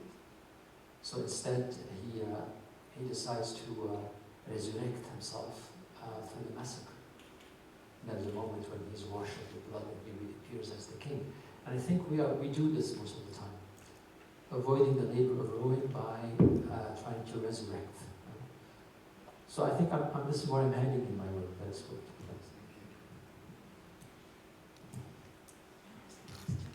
I was thinking on the labor of ruin, or the ruins, and relate them with, for example, with the resistance again, because I'm thinking now, I didn't really think so much on the ruins, but now it's very inspiring, thank you. But for example, the Emek Theatre building is now a ruin because the resistance couldn't really stop it being demolished. But I'm also thinking how to approach it through this idea of the ruins, because I also think that, for example, the resistance was also against it becoming a ruin, being made a ruin. I don't know if this kind of conceptualization really works with how you try to define it, and I will try to find about it later. Because I understand ruin as you tell it in the way you also understand, which is very, very interesting. The ruin is a trace that marks the, I noted it just a minute, sorry. Ruin, a temporary trace that marks the present made past. This was something that I noted down, but I don't know how you would see it, for example, this kind of resistance against making the building a ruin. I don't know how you would relate it to how you understand ruin, if there is any connection.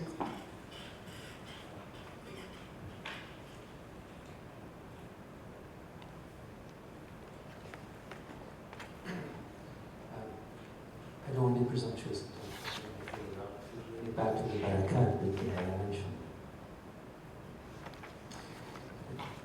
I found resistance to be symptomatic of a profound crisis. I think it is, like you said, I think it is useful for a while, but it also indicates an inability to propose an idea. So the Barakat building for me is a container of contradictory desires, which all in a sense generate a moment of resistance against the similar neoliberalism. But what it often ends up with, that resistance tends to be appropriated by heritage discourse, which I think is the worst monster. The issue is are we capable of proposing another idea? I once read there was one of those remarkable sentences by Alain Badiou where he says that memory is completely unable to prevent the repetition of past states. Only a good idea can do that. And I don't think resistance is an idea that is good enough. Yeah, but you can also ask if it's only an idea. Sorry. Yeah, resistance is an idea. Or resistance is a body something.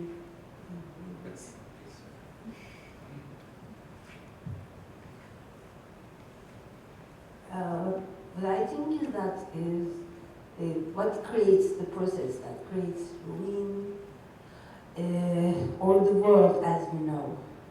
the resistance just the reverse process. I mean, but it is just like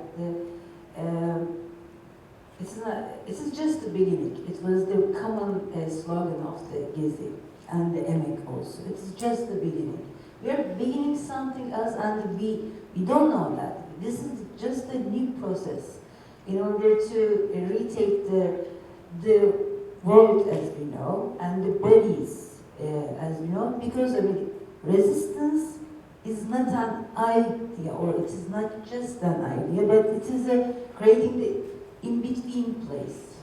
It is not just it's not the world of things, but it is the world of in-between. So it is, it's not just an idea, but we have to do this, it's a process.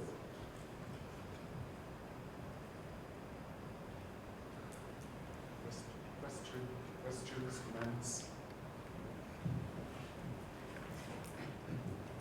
Thank you. I think in the three cases that we've seen so far, the Barakat building, the EMEC Theatre, and Gezi Park, we've been given a glimpse into into the perception of these spaces by capital or capital interests. And so I guess my question is, does capital or capital interests, do they view these spaces merely as a kind of a void, an entirely negative space on which to implement their designs, or is there a fundamental appreciation for their significance, but it's simply subordinated to the design of capital interests?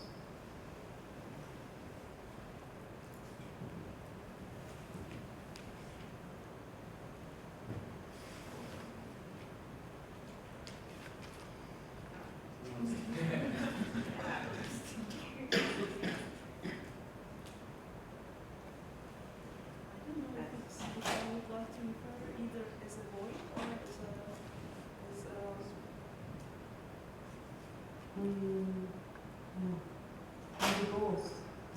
Not using as a power to turn everything into something, so I have to think about it a bit more.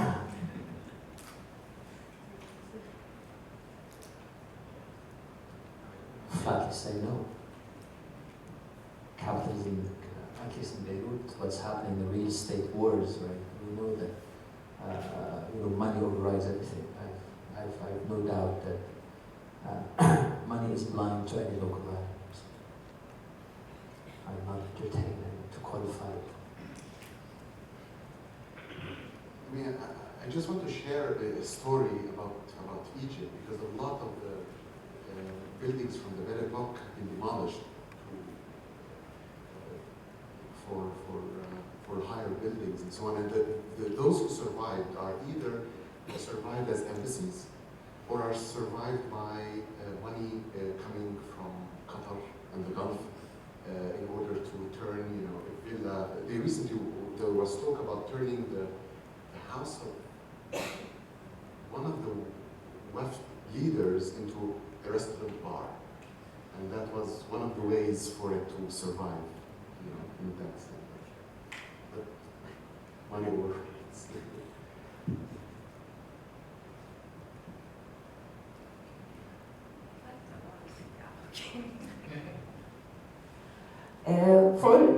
For Gezi, it is definitely very high rent, or it's very profitable area. And after we saw the corruption of government, probably they promised some Qatar capital, so they will get money profit from that. So it is from the eye of the capital, it's a very valuable area. And for EMEC also. And they create, for Taksim Meydanı, we call it, this Taksim Square. It is also another history about of working class there. They're made first demonstration, but it's not forbidden, because they try to make it just a touristic. They say it is a touristic area, you cannot make protests or you cannot make meetings there. We have a boutique squares. Go there and make your meeting, your working class protest there, out of the city. So yes, I mean the government was so blind, and they were so they didn't expect this rebellion because they were driven by this profits because no, we will do this. Then I mean that's why they were blind. But for the people, I mean what I think is that the resistance. Capital organized everything, even our like personal relations, our subjectivities. So what I see in Taksim Commune, in these times we were celebrating each other as like a communards, like a Taksim Commune. The different, it was not competition anymore. It was not different in between space. It cannot be seen in terms of by the eye of capital. It is literally. You cannot pay a price for that.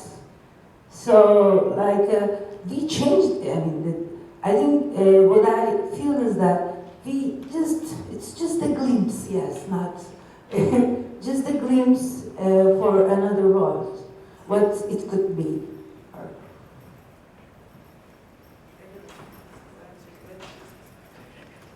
Okay, we have two.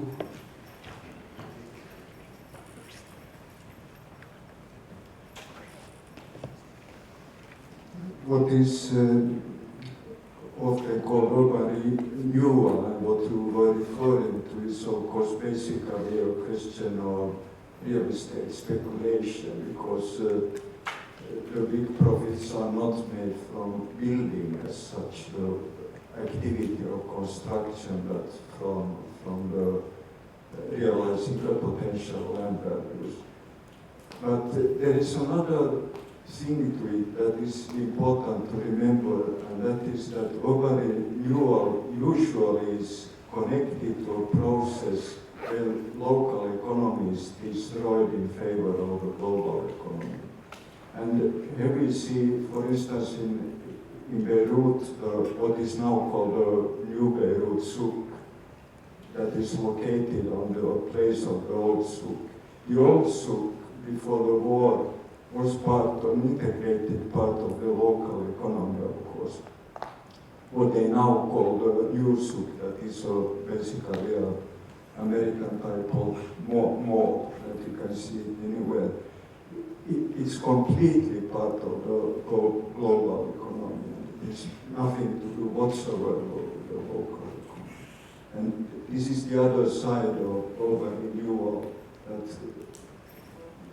is additional to the real estate speculation.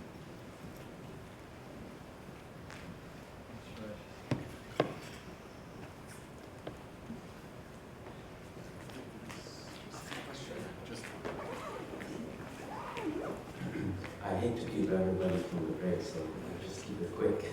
First question is it's more complimentary, is the Twitter ban still on in Turkey? It's still on. And YouTube also. And YouTube, okay, that's great. And there's a question, there's a lot of comments. I know. Even the Prime Minister used it Sunday, so. I think this was a wonderful panel, and I see the links which were very strong between. And perhaps I just would like to think as well of James E. Young and his concept of counter-monuments, where he says that, and probably a little bit in response to the duality between monument and ruins, where I think what Young thinks is that the monument itself becomes a ruin, because with time, and that's due to memory, where with time, memory cannot fix the meaning of a certain monument. So even with all efforts, different generations give different meanings to the monument. So the monument itself becomes a ruin, or is in effect a future ruin in some sense. So, and I think it's common to everybody's action. So thanks, everyone. Thank you. comment? It's okay.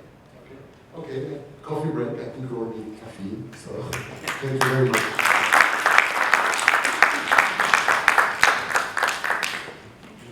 Space, and for this part of the panel, we have two speakers, Maria Abu Nasser and Dave Hudson. And please welcome Maria for her presentation on the space and place in Ras Beirut. All right, so thank you to the organizers of this conference, to Rita and Maher and Samir, and Nadia. It's really very inspiring to be part of such a group of, or to be part of an interdisciplinary group of scholars. So that's been really enlightening.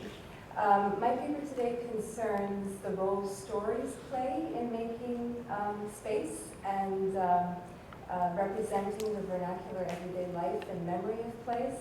So I'll be telling a lot of stories and using a lot of quotations from people that I've interviewed. So yeah, the space and place of Ras Beirut, very general title, but so over the past few years, and since October 2013 in particular, I've been working on the Ras Beirut Oral History Project. As part of AUB's Neighborhood Initiative, the project aims to collect life stories of Ras Beirut's oldest inhabitants, to historicize Ras Beirut as remembered before the outbreak of the Lebanese Civil War in 1975. Given the dearth of written sources on Ras Beirut, this project uses oral history to capture a history of place through the diverse voices, memories, and experiences of the community that shaped and was shaped by Ras Beirut. And it is out of the harvest of these stories, a reaping of individual memory space as such, that a tangible sense of place emerges. So in this paper, I explore how oral history transforms space into a practiced place of multiple meanings and relationships. To many, Ras Beirut possesses a particularly strong place identity associated with tolerance, education, and multi-professionalism. The stories people remember about Ras Beirut describe it as a place set apart from other parts of Beirut, Lebanon, and the region. According to one Ras Beirut informant, when the Americans first came to Ras Beirut in the 19th century and wanted to buy land, quote, wanted to buy land to build this university that we're in right now, they said they looked all over, from Jbeil, which is Biblos, to Jouni, and to Saida in the south, but they only liked this area.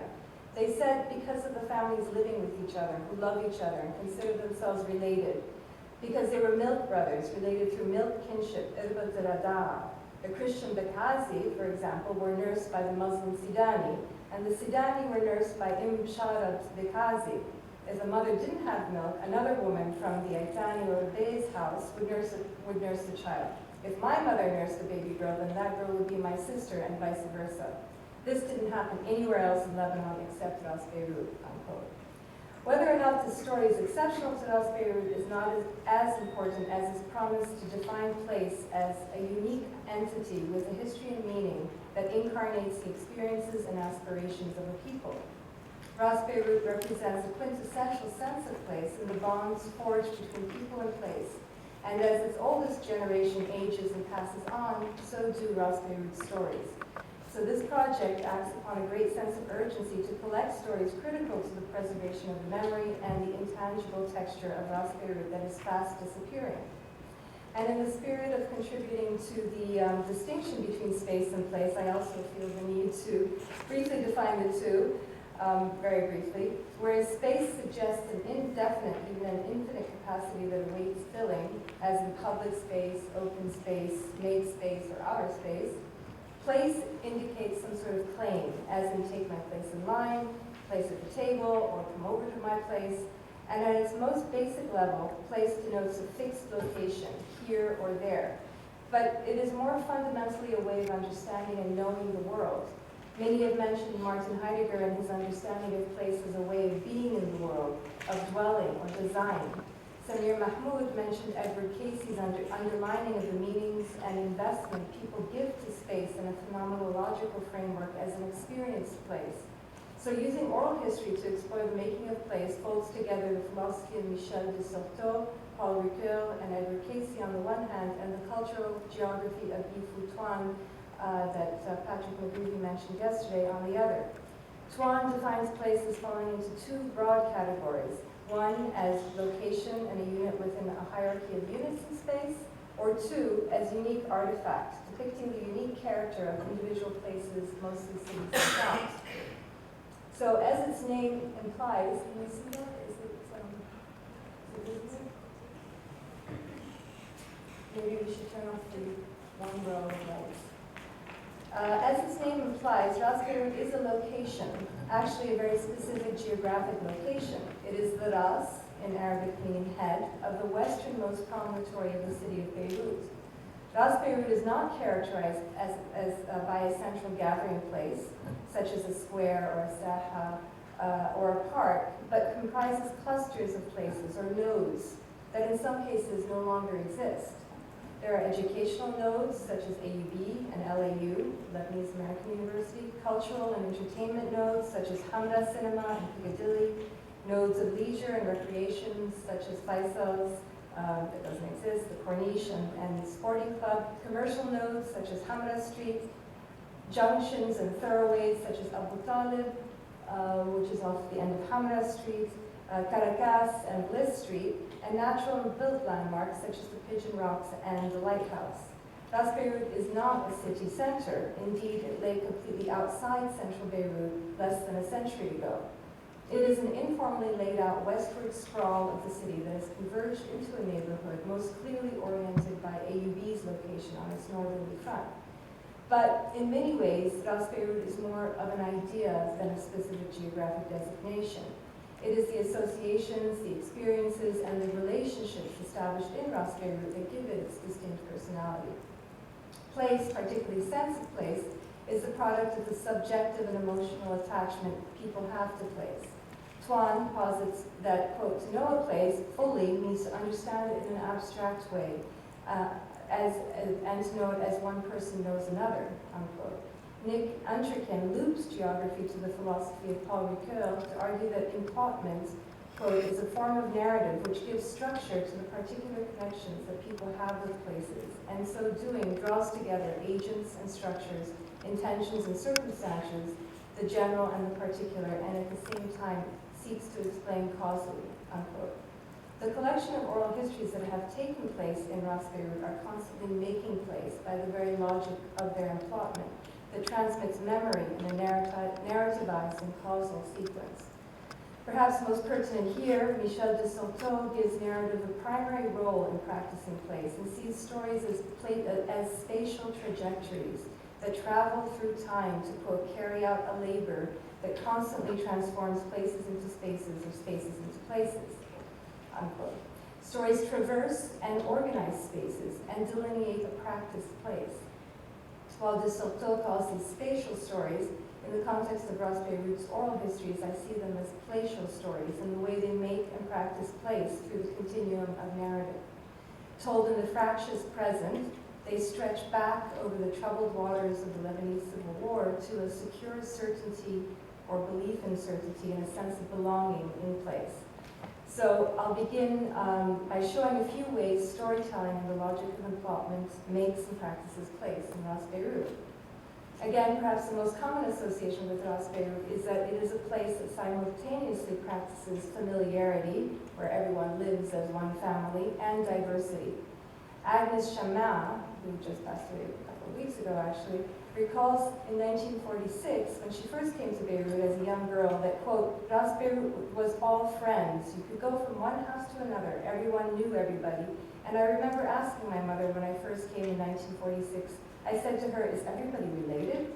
Because it never seemed to me that I could go anywhere without her saying, so-and-so is the brother-in-law of so-and-so. Everybody knew everyone else, unquote. Ibrahim Taoush, the venerable florist on Jeanne d'Arc Street, explained that no matter what, they all lived together as one. And when a woman had a baby but was unable to feed her child, she would take it to her neighbor, maybe a Christian neighbor, and she would nurse the baby. In no other part of Beirut or the region was there such close contact between Muslims and Christians. That's what made Ras Beirut such a good place, because no one cared who you prayed to or how you prayed, just that you were a good neighbor, unquote.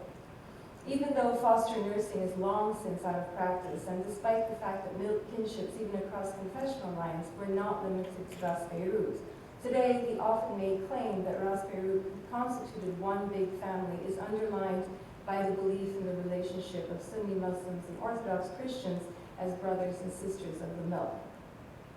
Several informants that I interviewed actually cited their apartment buildings, that's why there's a photograph of an apartment building, as microcosms of Ras Beirut's exceptional diversity. The late Munir Shammah, for example, vividly described Ras Beirut as, quote, one of the fewest, rarest parts in the world, where in the same building there was a Shiite, a Christian, there is a Druze. This unity of people here does not happen anywhere else in the world, except in a hotel. Anywhere else, it's either Muslims or Christians of one sect or another. In this area, it's a genuine belief in cohabitation between people, and I don't find it anywhere else, even in Lebanon. In Jouni, which is a city to the north, it's 99.9% Christian. If you go to Tripoli, it's 95% Muslim, unquote. Nabil Abi Shaheen, who's a retired property manager, describes his building, one of Ras Beirut's first high-rise rental buildings with 79 apartments, where, quote, most of the people were foreigners, associated with AUB, BUC, MEA, the banks, and where there are more than 15 nationalities living in this building, from the Arab countries, from Europe, Yugoslavia, Bulgaria, USA, Australia, from Japan, from India. This was a different kind of living than Ain al-Rumani, which is another neighborhood in Beirut. This building's multi-confessional mix, this particular building's multi-confessional mix complemented its multinational mix. As he explained that, quote, even on our own floor here, we have a Druze, Maronite, Shiite, Sunni, and Orthodox. This building is an example for Ras Beirut, unquote. And Rashid Kulaylat, who formerly worked with the United Nations, describes these microcosms of diversity in practice during the Lebanese Civil War. In his 11-story building, he and his Christian neighbor made a deal. If a Christian militia raided the building looking for Muslims, Kulaylat's daughters, who were Muslim, would go to the Christian neighbor, who would claim them as his daughter. And if a Muslim militia attacked looking for Christians, Kulaylat would take in the Christian daughters to claim them as his own. Kulaylat's apartment building segues into Ras Beirut practice as a place of intercommunal solidarity in the face of external threat. 100-year-old Anisi Rauda Najjar explained that on Jeanne d'Arc Street, quote, in all the families over there, meaning in Jeanne d'Arc Street, in those days, there wasn't a Druze and a Christian. There was sort of a relationship. For example, the Orthodox Christian Mubarak and Rebei's family would ask me, how are you, cousin? And of my mother, they would ask, how is Auntie Zalfa? Who can beat a Rauda, a Druze, with the Rebei's and Mubarak family on his back? He would be killed, unquote. Philip Safar, the last of the original barbers on Bliss Street, shares an even more dramatic story of the intercommunal solidarity practiced in Ras Beirut. He tells of a quarrel that broke out in Saitbe, another Beirut neighborhood, between a Christian of Ras Beirut and a Muslim from Mazra, who were working on the same quarry site or building site.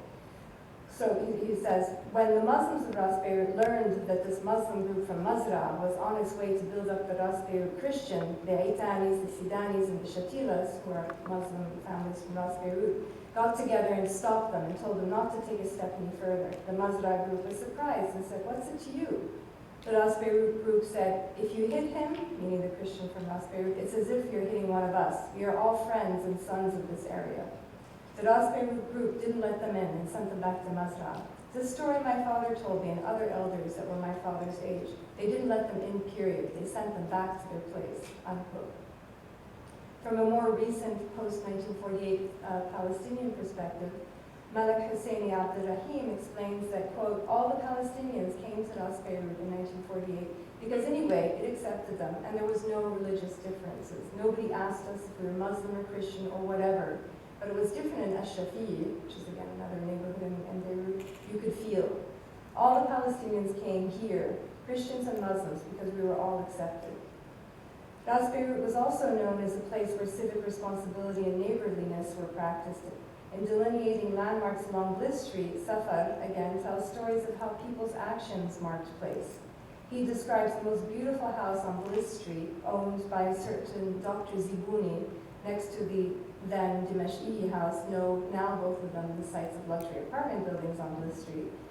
And Safar says that he thinks that the Zibunis were, quote, Iraqi Christians. I don't know why they came, but they were very rich. Dr. Farid Zibuni, the father, was a very good man. People were coming in those days during the war of 1945. People were hungry, malnourished, not eating well. My father would tell me Dr. Zibuni would leave his lunch to take care and examine patients. The patients would ask, how much do you want, doctor? If they were poor, he would put out his hand and they would put whatever money they had in his hands, and he would say, that's enough, and to put the money back in their hand and say, this is your money for the medicine, unquote. Nader Said tells the story of the shoe repair shop his father founded on Hamra Street in 1942 as an example of how neighborliness was practiced in Ras Beirut. His father, Amin Nader, saw a for rent sign on Hamra Street. So Nader Said says, so his father asked the small shopkeeper next door if he knew anything about the rental. The shopkeeper said, yes, it's for rent, and we want to rent it to a man named Amin Nader. My father said, how do you know my name? This Ahmad Shahab said he had met my father before and just gave him the key to the shop and refused to take any rent until he made his first income. Nader concludes, quote, there used to be people that helped each other, not like today. Today you would pay them and they say you didn't pay, unquote. Ras Beirut was and still is to a certain extent also a place of institutional landmarks that collectively practice its place identity. To so many, Faisal's restaurant across the street, or that was across the street from AUB's main gate, was an institution. Actually, the story so often told was that when families sent letters to their children at AUB, they were told to address them to AUB across the street from Faisal's. To Suhail Bouros, a retired orthopedic surgeon, Faisal's acted as a post office and a bank, and Faisal's proprietor, whose name was Abu Fuad, quote, had his eye on everybody. His food was excellent, and there were drinks. He was licensed. We had one friend, Yusuf Ibish, from a prominent Muslim family in Damascus. Yusuf wanted to have his whiskey. This is a story that's so often told. But it was Ramadan. So he gets the waiter, Jamil, and tells him, go to the bar, put my scotch in a cup of tea quietly, and you bring it here. But as was the habit then, Jamil turned directly to the barman and yelled across the restaurant, some whiskey and a cup of tea for Dr. Ibish. Another institutional landmark with a distinctly American twang was Uncle Sam's restaurant a little further down the street on Bliss Street. Uncle Sam's was at first established by Sami Khoury sometime in the 1940s, and was called Uncle Sam because Sami was known by the students as Ya'am Sami, which is in the pink box on the upper side. Sami worked with the English during World War II and made a bit of money, and then established the restaurant with his partner and close friend, Misbah Shatila. Here in the older photograph above, the sign reads in Arabic, Al-Am Sam, on top of Uncle Sam's in English, compared to the more recent renovated restaurant, the photograph of the restaurant renovated about 10 years later, with Uncle, you can barely see at the very top of the sign there. Uncle Sam actually written in Arabic, Uncle was it. So it kind of, the Am part of it disappeared and was replaced by Uncle Sam because it was a capture name and was always associated with, quote, the American icon of the hat. And that association became a contentious one when, as Sami's wife recalls that during the time of Abdel Nasser, when he resigned briefly after the 1967 war, the whole corner here was filled with crowds of people who wanted to break and destroy Uncle Sam's, even before our war, and they wanted to break the place because it was labeled American. This practice of Americana also surfaces in the story behind the name of Ibrahim Taoush's flower shop, California Flowers, up a few blocks on Jeanne d'Arc Street. In 1947, Taoush traveled to Egypt as a promising young movie actor with grand plans of going to Hollywood. Because of a misunderstanding in Egypt, he returned to Ras Beirut, where he produced a couple of more films of the posters, promotional posters, which he still has. Unfortunately, the films he doesn't. But ultimately, he gave up film and succumbed to parental pressure to marry and start a family. When he came across the opportunity to be the sole importer of flowers from Bulgaria in the mid-60s, He named his shop California Flowers to represent the films he never produced and the movie star film or dreams he never realized. And his cousin, Zuhair Aitani, a couple of blocks down to the east, opened a clothing shop named Dallas. When asked why he named his shop Dallas, he said, "It's a famous American name, and our shop was the most famous shop for the best labels, such as Levi's brand jeans," unquote. Perhaps it is true, as many claim, that without AUB, Ras Beirut was nothing, and that this momentous institution had the greatest impact on Ras Beirut's place identity. Notwithstanding this impact, voices from every confession of the multi-confessional makeup of Ras Beirut's community claim their role in making AUB possible by selling, or in some cases just giving, land to the young college. Anisi Rauda, for example, claims that her grandfather gave something like 30,000 square meters to AUB in exchange for not charging any fees for the education of the Rauda children, unquote. The Maronite Basul family claim a large part of their land was sold to AUB, and the Greek Orthodox Bekazi and the Sunni Muslim Shatila and Daoud families also claim to have sold decisive portions of land to AUB. Almost everybody claims that they've given land to AUB. Whether or not true, these claims represent the interests of the tellers and the dreams and the desires beneath them.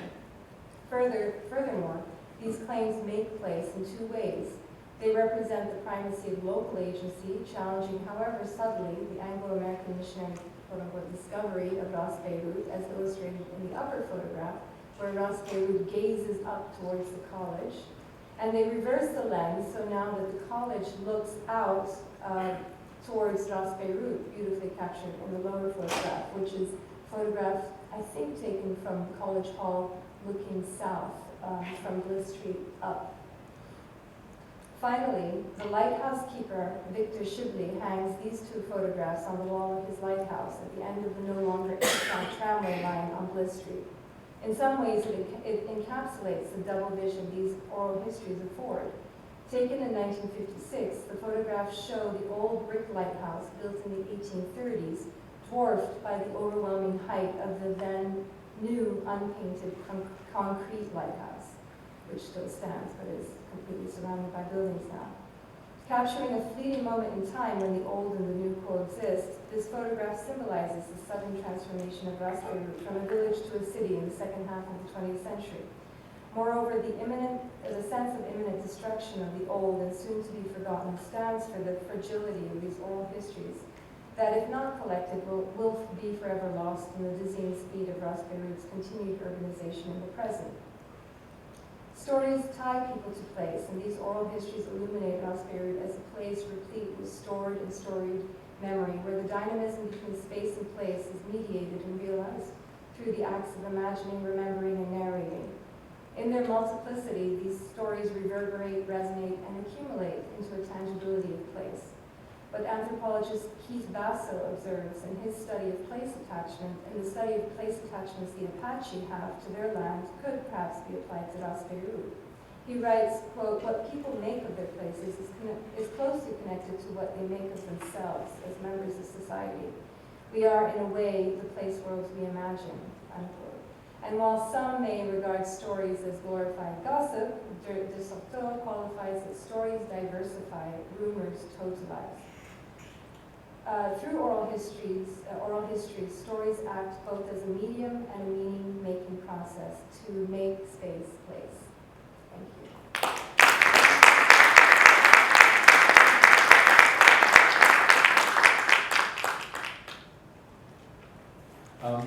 Hi, I want to thank everybody, particularly the organizers, for the conference, which has been really productive and interesting. And I noticed that the papers that we've had this morning were touching on a lot of similar points, so I was quite encouraged by that. I have a kind of awkward title for my talk, Looking Around Rather Than Down, Emirati Filmmakers Activate Cosmopolitan Spaces in Place of Global Skepticism. And I want to just contextualize that as part of a larger piece that I'm working on, and this is looking specifically at the at UAE and Qatar. So their moment of the Gulf, not looking at Bahrain, Kuwait, which had a little bit earlier moment, Oman, Yemen, and KSA, which had very different moments. And that is something that I get into in other parts of it. So objects of curiosity and suspicion to foreign media, the emerging cultural and financial capitals of the Arabian Gulf serve as backdrops to foreign stories. about recent migration and tourism in films by Indian, Philippine, European, Argentinian, and Hollywood filmmakers. Foreign audiences sometimes feel that they know the so-called, quote, instant cities of Abu Dhabi, Doha, and Dubai, though they are unaware of the cosmopolitan histories that have connected the Gulf to the world since antiquity. In South Asian films, they actually began in the late 1970s with a film called Dubai Chalo from Pakistan, 1979. Though more recently, the films from India that come out in lots of different languages are emphasizing Dubai as a destination, or at least an intended destination, for illegal activities. And that's in part due to Dubai's myth, or the myth of Dubai, and the Emirates' tolerance for organized crime syndicates, particularly Indian ones. Hollywood has also begun recently to depict these cities in its films, particularly its to rejuvenate its kind of tired franchises. Such films position audiences to, quote, look down on the Gulf cities as locations without histories, or at least without pre-oil histories.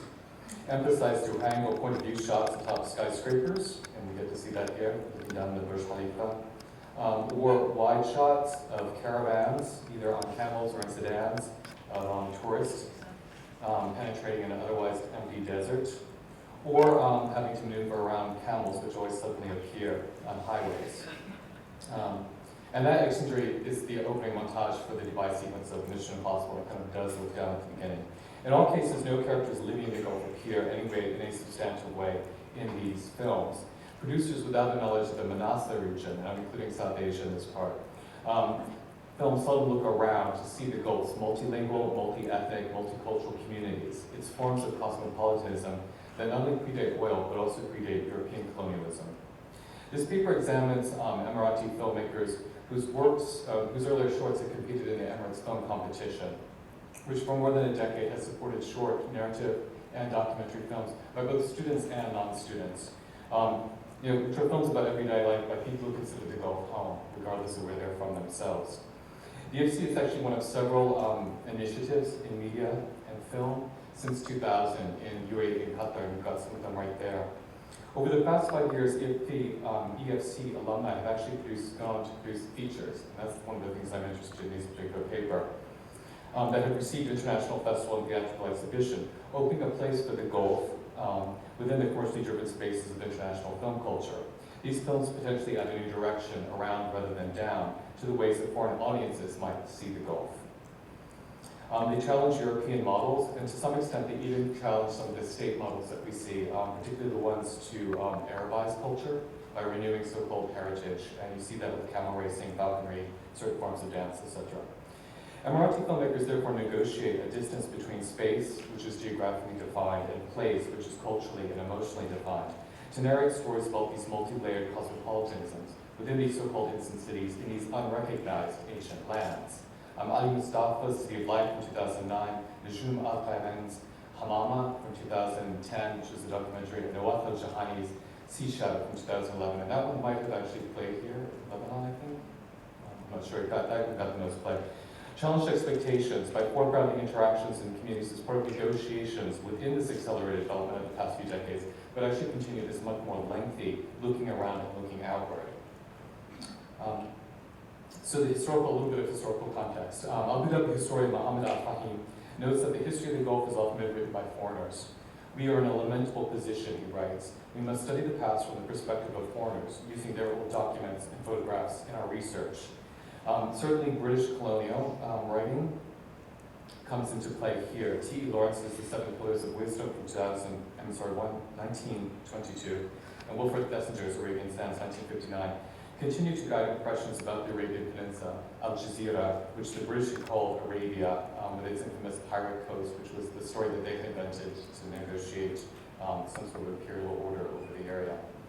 Feature-length narrative films about the Gulf that date to the Mandate era actually extend this, and these are two examples that you can actually find on YouTube if you're interested in looking at them. NET Journal from Australia from 1967, Farewell Arabia, and British Petroleum's Abu Dhabi from 1969.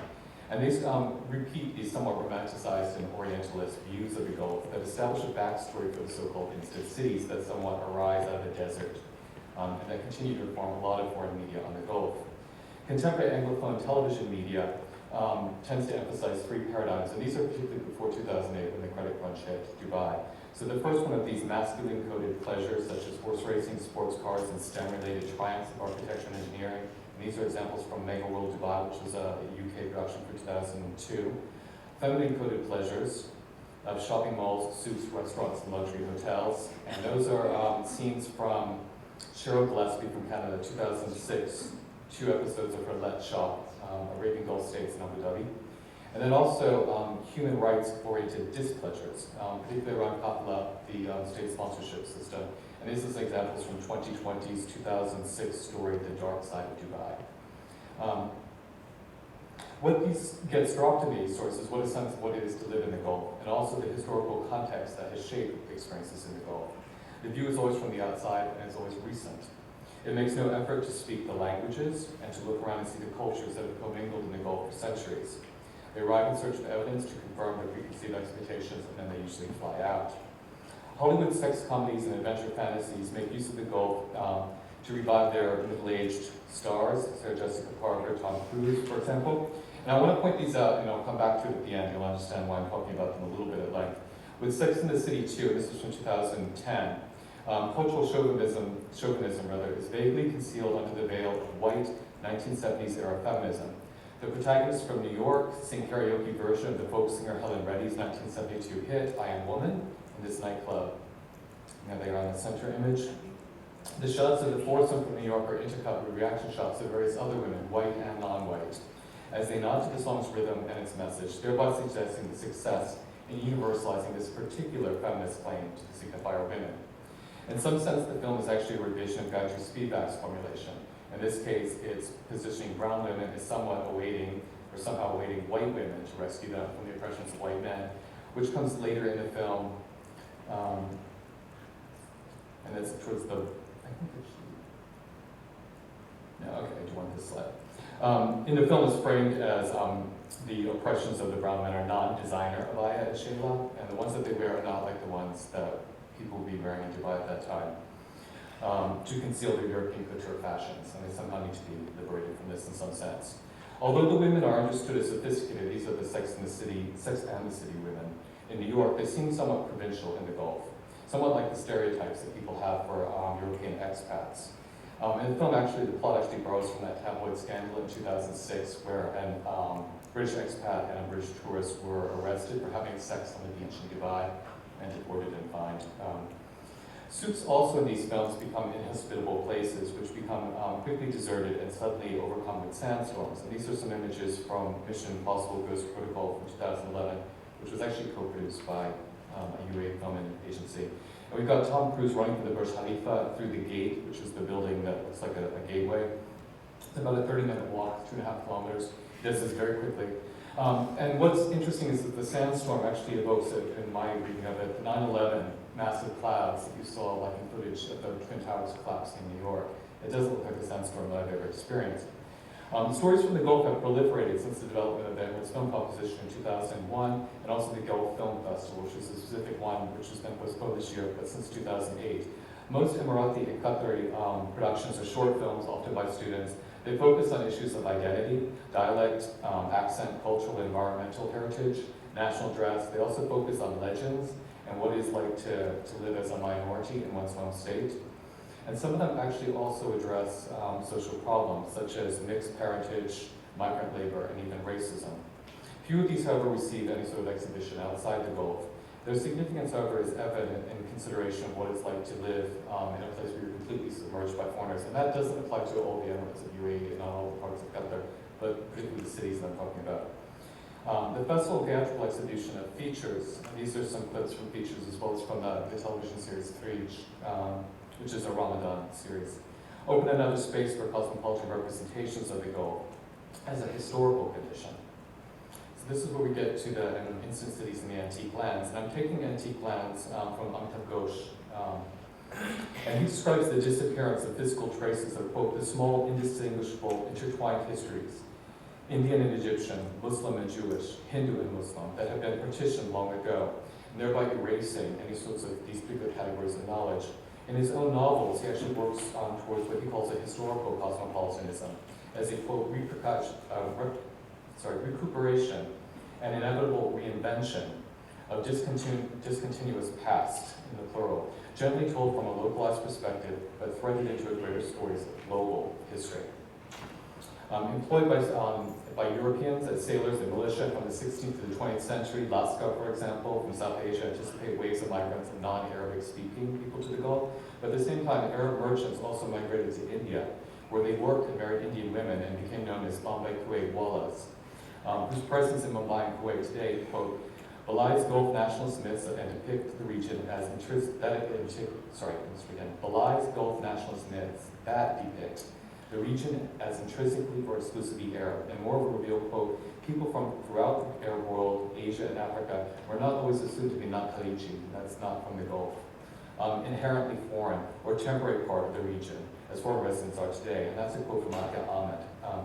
David Commons, who's written a book on the Gulf, describes the Gulf history as, quote, a different kind of history, one that wasn't shaped in the presence of a unifying empire. And Jane Bristol Rees describes the emergence of, quote, a particular type of oil city, not an industrial oil city, but one in which oil wealth has shaped both the physical structures and the social composition. And these Gulf ports had actually developed over a long period of time, sort of as entrepot.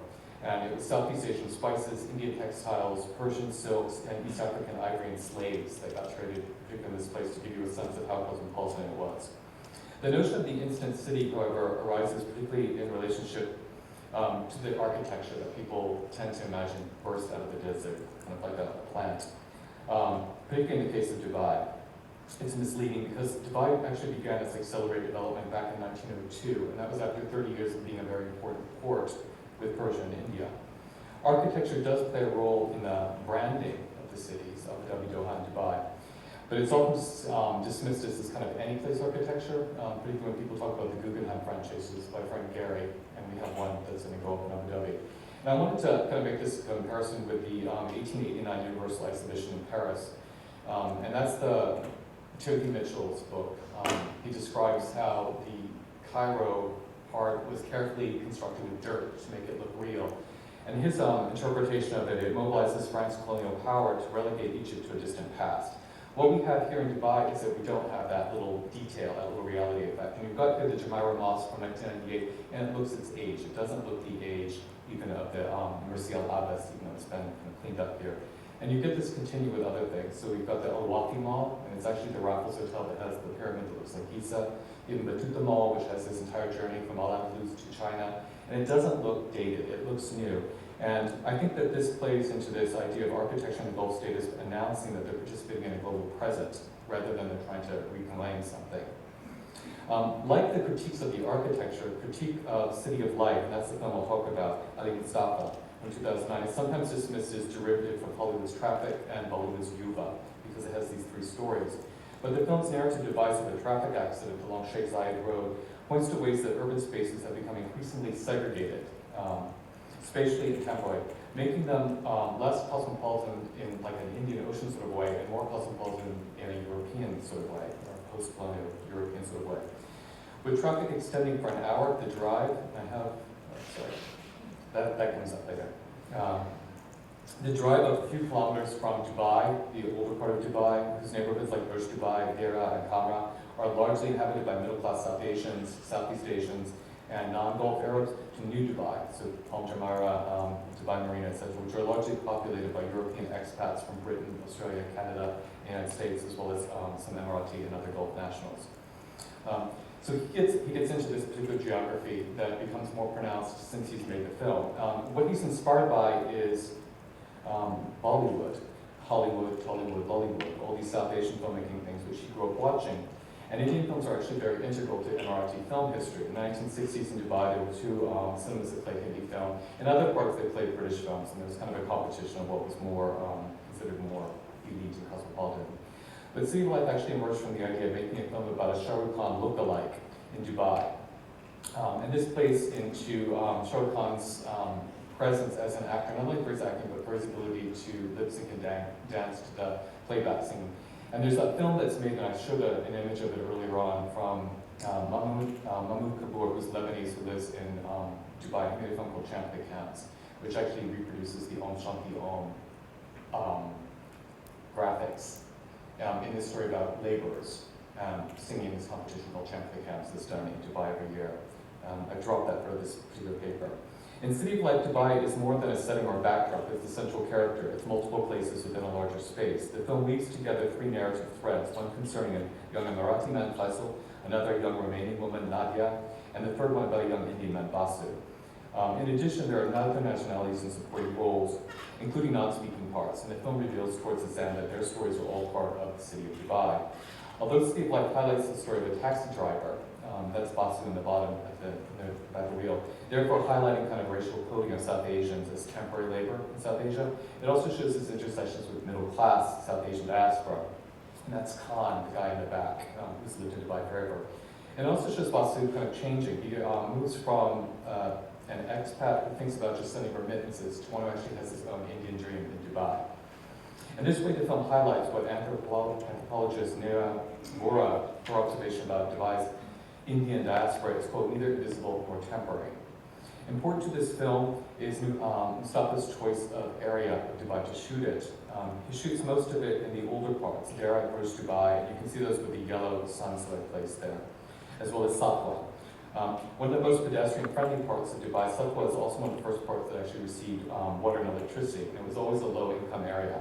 But its location now is very desirable, and it was set to be raised, which is why Mustafa shot the scenes there. Dera, which is another place in there, is an area that's actually open to bachelors, and those are single men who come from South Asia. And what Vera notes in, or rather notes in her anthropological work, is that she says that when you go there, it's really not easy to tell who's a migrant worker and who's middle class, because it's a very blurry line in there. Despite the social segregations of global cities, City of Light does look around to see points of contact between different migrant and indigenous groups, rather than looking from a distance, one group down to another. The film's introduction of main characters conveys relative segregation of national spaces, as well as the different classes of nationals, but it also shows where they can connect. And this is in a transition sequence where we actually get to see it's not migrants, but it's people doing maintenance by washing the windows, and we can assume that people are building the Burj Khalifa in the distance. But we get Basu, he's the character I'm interested in, because he actually is this point of contact where we get to see him meeting with other people, and Mustafa is actually in one of these scenes as a cameo. He's actually introduced in a dream sequence, and this is where it gets interesting in terms of place and space. Because he's having this dream, and he dreams that he's in a song and dance sequence, and all these women are singing his name. We also hear a noise from the street, and he lives in Kamra, which is a middle-class area, lower middle-class area of Dubai. And it all kind of merges together into this one framing shot, or these different types of frames that actually mimic Bollywood films, where place actually begins to transcend space. He works these 12-hour days. Actually, he begins to later on work in one of the Mutra, and Mutra is these clubs where you can actually go sing. People sing and perform the songs from Bollywood, so he actually goes for those to start realizing his dream. But then he's up too late and he can't drive the taxi, so he gets fired. He becomes homeless, etc., etc. And it goes on with him actually being redeemed because he gets in this accident with a scar. He notices the scarred villain and gets the courage to audition for another show. I'm skipping forward to get into it. And the film also concentrates on this one other character. And this is the opening montage where we get the back of this bicycle that slowly fills up with cardboard. And later on we get to realize this is this Filipino man that Faisal here encounters. Natalia almost runs over at this point. Basu and this guy, old Filipinos, I was credited, never meet in this space. So it actually shows that although there's kind of a generosity amongst the Emiratis in this, there's a segregation that takes place as well. And I wanted to just move into the conclusion. I'm showing this is a Ashley Hunt's piece. So this actually isn't the one I thought it was. From Mustafa, all of the characters, sympathetic characters in his film are underdogs. The South Asians are the underdogs of Asia, Eastern Europeans are the underdogs of Europe, and Arabs at the time he was writing he calls out the underdogs, quote, of the world right now. He does this in response to negative international attention to Dubai around the time of the film's production and its release. His ambition was to sell the UAE, but not to predict its grittiest realities. And he's aware of that. In particular, Mustafa confronts the legacies of kind of colonial arrogance of British press, saying that, and this is a quote, saying that Dubai is a fake piece of shit, and who the hell does Dubai think it is? And he wants to present the city as complex, as a real city rather than a, quote, crazy tourist destination. His characters, interestingly, don't come as tourists, any of them. They all come there for work.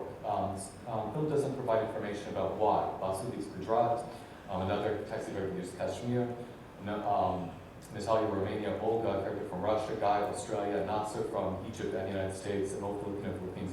But in some ways, this information is unnecessary. They've all come to Dubai in search of better lives due to economic and social circumstances elsewhere that probably have little connection to the Gulf. And Robert Young, in a piece recently, has written that Al-Andalus was hardly egalitarian, but was tolerant, remains, quote, Europe's most sustained and successful experiment in communal living in a pluralistic society. It actually refers to the Gulf states as, quote, one of the closest modern equivalents to Al-Andalus, and in political terms in a number of respects. In this way, these Gulf cities offer models for cosmopolitanism that have not been entirely erased or silenced by colonialism or by oil. As Bora argues, post-colonial frameworks expand discussions for democracy from Eurocentric binaries of citizen/non-citizen. And she finds that evident in Ahmed Khan, a piece that he wrote about Bahrain, who said that the Arab Spring there was actually anticipated by earlier migrant protests. The city of life blossomed moves from migrant labor to Indian dreamer without any motivation of citizenship, thereby complicating assumptions about migration, particularly in places like the United States and the European Union that have militarized their borders. Neoliberal reworking of space and the creation of flexible workforce is made most visible, however, in Abu Dhabi, Doha, and Dubai, in ways that are different from the marginalization of labor camps in the suburbs of Paris during the 20th century and across the U.S. border in Mexico today in free zones. The UAE and Qatar are held accountable for policing systems that these states did not construct or design by groups and places that actually benefit from the neoliberalism in less direct but more materially rewarding ways. Much less is mentioned, for example, about South Asian side of this migration, including the 1983 Indian Immigration Act and the 1967 Passport Act. And these were actually developed to facilitate movement, but actually end up making it harder for people who have the least material resources, particularly women. In some ways, Hollywood's stance of looking down on these newly independent Gulf states, like UAE and Qatar, ensures that global attention remains focused on them, rather on the role of the former colonial empire, in this case the United States, despite its claims to the Enlightenment, which was literally constructed from chattel slavery. By contrast, films like City of Life look around to notice more complex, uneven, and unequal qualities of cosmopolitanism in this antique land. Thank you.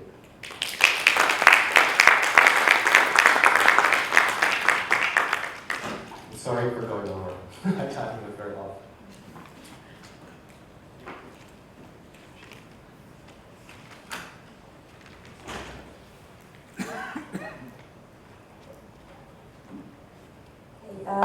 I'll make only a few short comments, and Nadia unfortunately couldn't be here because she injured her back, so I'll be hybridizing.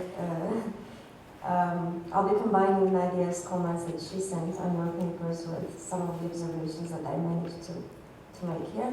And I'll start with Maria's paper. I think you presented a compelling case how oral histories construct a different sense of a space that is subjectively lived, that is subjectively experienced through narration, and the way in which the sense of place emerges through memory. And I have a few questions. I'm wondering if you could apply, let's say, models of that situationists developed in the 60s, such as psychogeography, which was basically a sort of like artistic political proposition of how the city can be experienced psychologically, subjectively, but how this experience itself can challenge and subvert the given structures. What is a given? In terms of especially the distinction between working hours and leisure time that has been also incorporated into productive economy. When you spend money, right, in leisure, it also participates in the reproduction of the same exploitative system, in a sense. So I'm wondering if like concepts such as psychogeography could be helpful to elaborate or to apply to Ras Beirut. And there are several other questions that I would just spell out now, and you could choose how to or when to answer them. Oral history is apparently a very important component as an archiving practice. And it is important to look further into how it speaks back to archives that legitimize power mechanisms. So how does this archive relate to other kinds of archives that are more,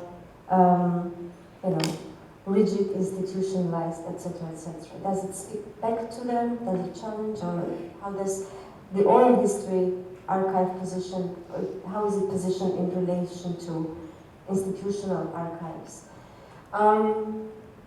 How do the stories of Ras Beirutis about Ras Beirut contrast with neoliberal rampant construction?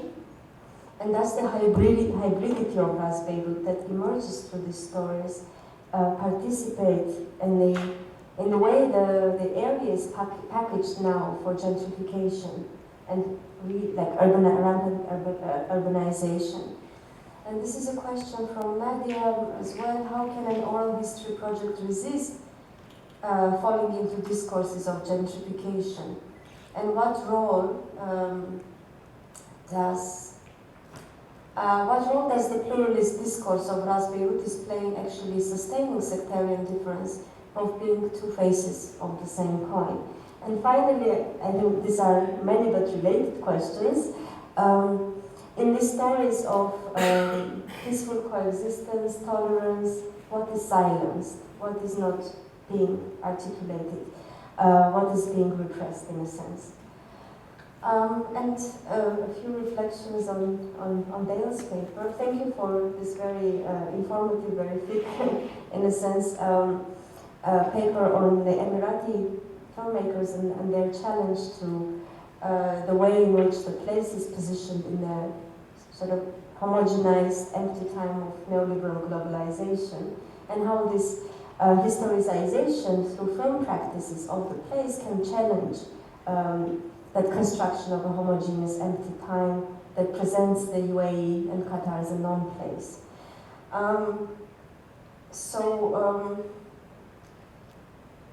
What Nadia suggests is that the concept of cosmopolitanism requires further unpacking, and perhaps Judith Butler's work on precarious life could be helpful.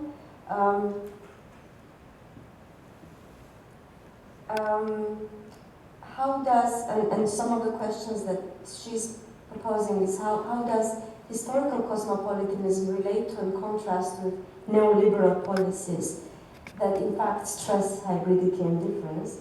And perhaps I can add how is cosmopolitanism different, or what kind of locality does it produce, what kind of a discourse and representation does it produce that contrasts with the discourses of globalization and the representations that emerge in the context of globalization? And another question is a moment that the text, in the text that highlighted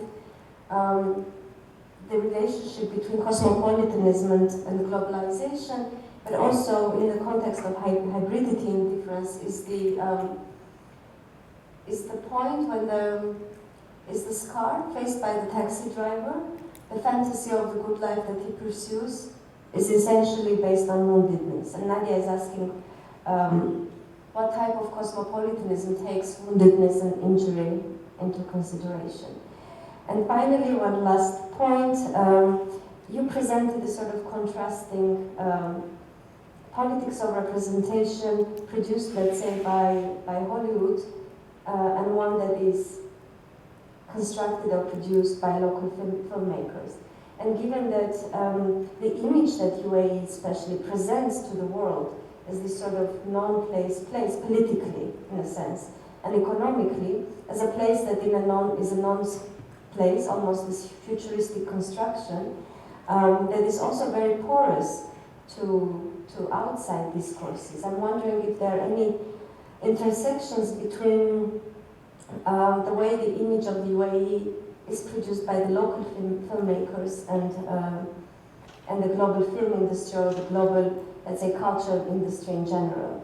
Are there any points where this, production of images intersect in terms of their visual language or form of tropes, etc., etc.? Would you like to address some of this before we turn to the audience?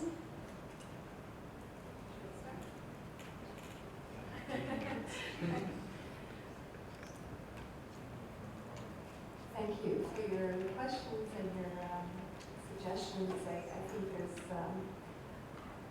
many different ways that this can go, and this is really just the first attempt of trying to understand place through narrative, through oral history. I think, I guess I'll start with the last question first, with what is silenced in the oral histories, and this whole idea of this mythologized past utopia of Ras Beirut before the Civil War. I think what is silenced is the Civil War itself. I mean, it's almost the wall that all of these stories bounce up against. And that's the point of no return. So I think there's I'm dealing with people that are over a certain age, so their heyday of their own lives was before the Civil War as well. So there's kind of a human aspect to it as well. But there is definitely a glossing over, for sure, of that golden era. I mean, that's the way that, I think in a way, these oral histories present Ras Beirut as a representation of the glory days of Beirut as the Paris of the East or Switzerland of, So there's definitely that factor there that I think is the unspoken understanding. But at the same time, I don't feel that really detracts from the stories of the everyday life that are somehow assertions of their own role in place that perhaps they've lost since the Civil War and feel very much out of place, linking into the gentrification aspect of Ras Beirut, where it's become such a real estate bonanza. So the gentrification has certainly displaced them, and in some cases, people that I interviewed that are no longer able to afford to live in Ras Beirut definitely have a physical sense of displacement. Their only resistance, perhaps, is telling their stories and is looking back to that period when their lives seem to be more in their control and out of control. But there's definitely a displacement and a disorientation. And in that sense, they're very individual, personal stories, but that's what ties them together. And I'm not sure, whether this whole emphasis on the brotherly sisterliness of Ras Beirut before the war is a way also of disassociating themselves with the brutality of the war. In a way, they perhaps are unreconciled survivors that actually didn't fight in the war. Some of them did, but that are fighting back with their dismissal of the present. I don't know if that's answering your questions. So I think these are important ways of also kind of standing up to the tide of the eternal sectarianism of this part of the world, which we always hear from the West, that this is a timeless, ageless story that never will ever be resolved. And they do also represent, in a way, their hope for the future, which, perhaps is an idealization, but it's a narrative ruins of narratives. I'm not sure how to frame that. But they also speak against the institutions in terms of the archives, too. The archives are more often than not told from the generalized perspective. And I mean, for looking at AUB archives, for example, they're missionary records, educational records that are always emphasizing their role in producing place. So these stories, again, many of them are associated with AUB because many people did make their lives here from whatever background they came from. So I think it does give them it gives a different perspective and a tangibility, individuality that is often glossed over in these histories. Unfortunately, I really don't know much about psychogeography to be able to answer your question on that. So it sounds fascinating, but I'm not sure what exactly that entails. Yeah, that would be great.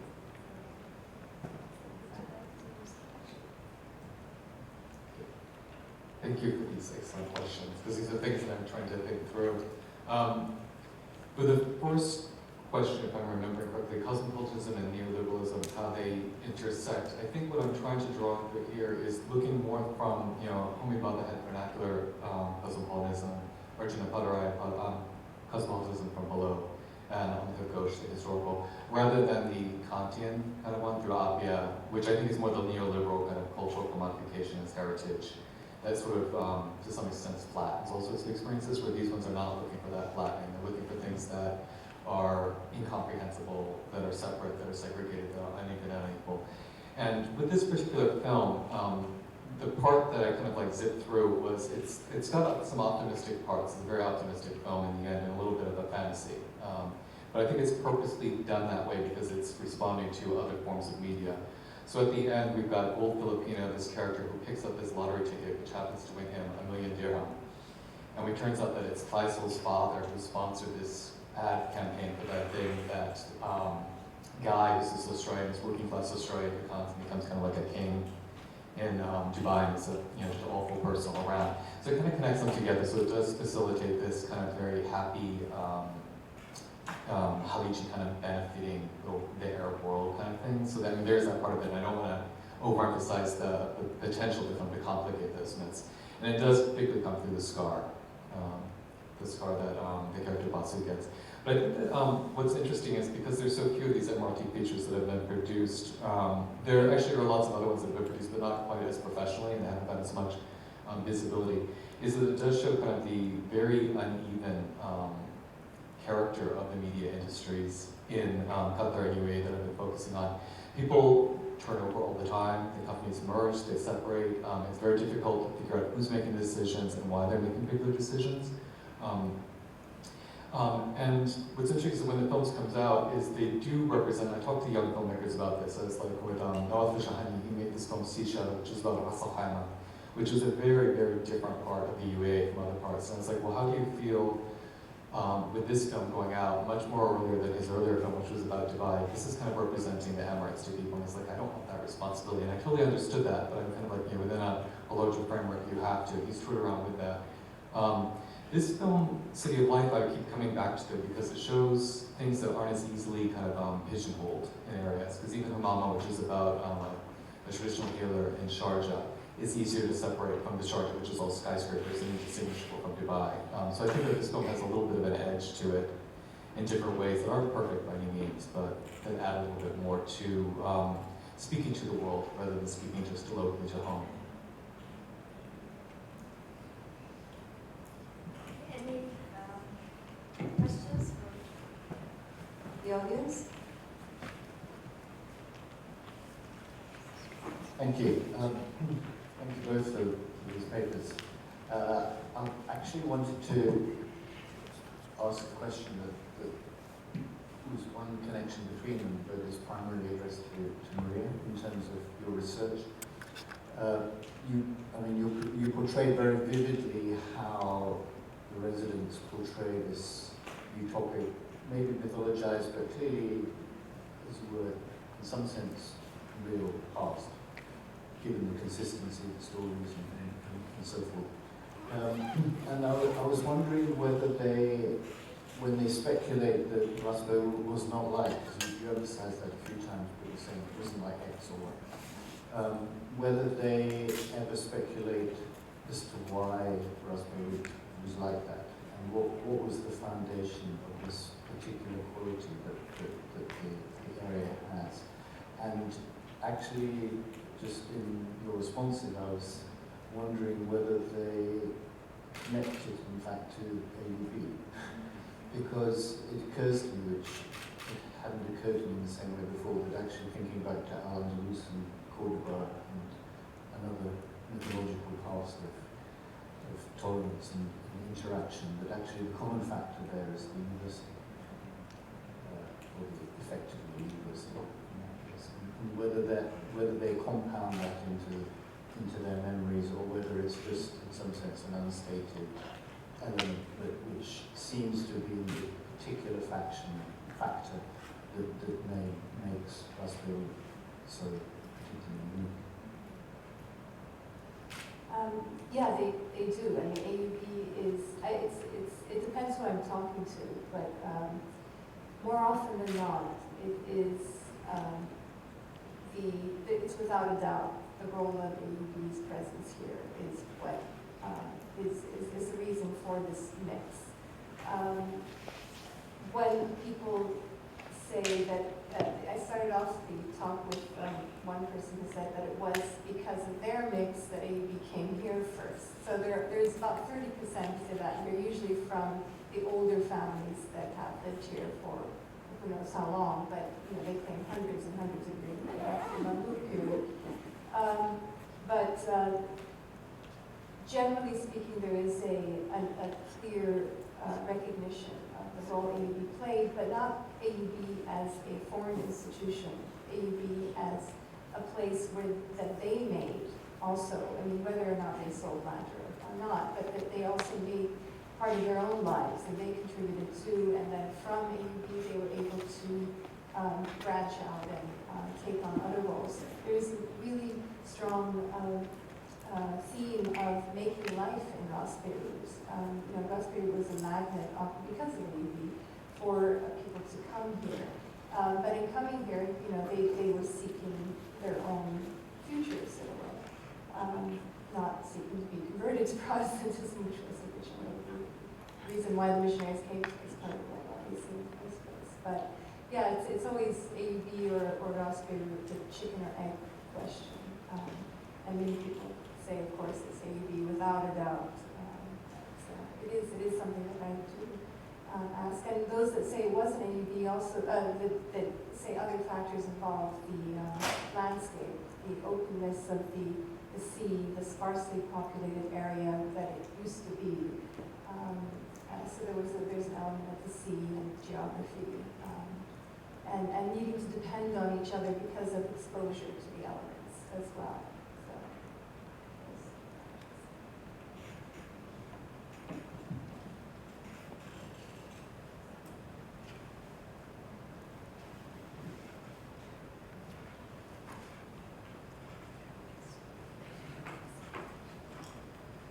Also, a question about it seems to me, since I'm thinking now about the issue of what's being silenced, would it be fair to say that this oral history in fact speaks very loudly the war, because suddenly we have two kinds of sectarianism. There's the good kind and the bad kind. The bad kind makes the civil order. The good kind makes tolerance and diversity. But we're still within the same horizon. So this past, this better past that we hope will be our future, it's still sectarian, but it's a good kind of sectarianism. And therefore, I wonder if what's being silenced is not the war, but in fact another conception of the war which does not see in it merely a sectarian war. That the Lebanese War 75-90, in fact, was not a sectarian war, at least not in the beginning.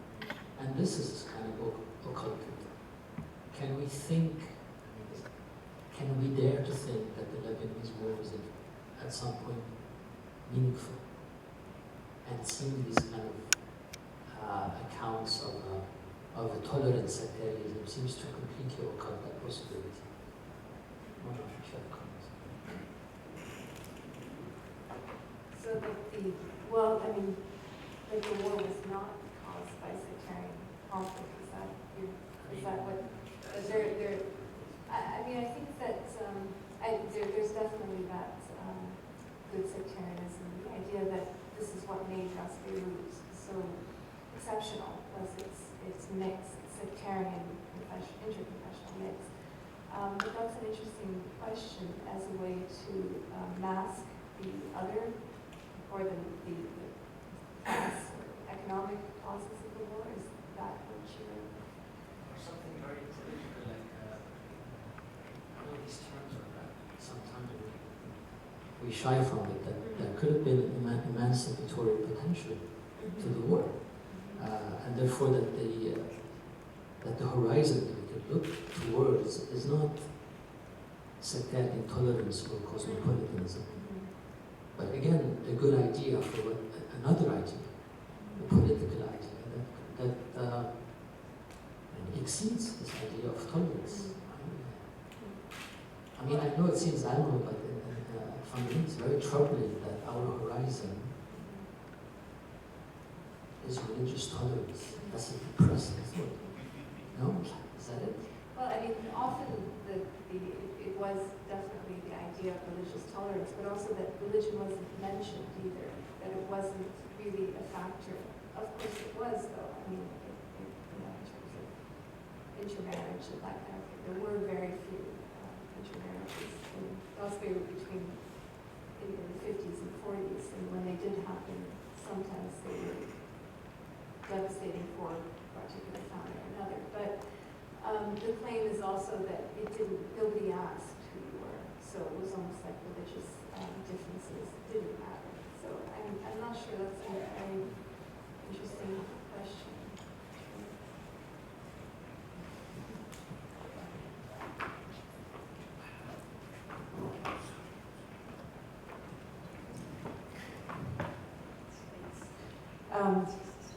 Maria, also thinking about in the oral history project, the difficulties that people might have had coming up with language. Ras Beiruti is a category that gets used to explain how people act, but there are other attempts at fumblings with categories because, one of the funny things about milk siblingship is that you can't marry the person, right? So this is actually a way of keeping intersectarian marriage from happening, and you're describing a situation network where everybody knows who everybody is, who's, where they really come, what their real category are. And so we'll give them milk, but we also know that we won't take that from them. We won't let them contribute to our future generations, right? So one would, I mean, as much as they're saying it didn't matter, they did know who was Druze. A Rauda could also, automatically, if it's a Rauda from Beirut, it's a Druze Rauda. It's not going to be something else, potentially. So I'm just wondering if there were moments where the language, in trying to describe what people could be, if you go back and listen to those transcripts, there are places where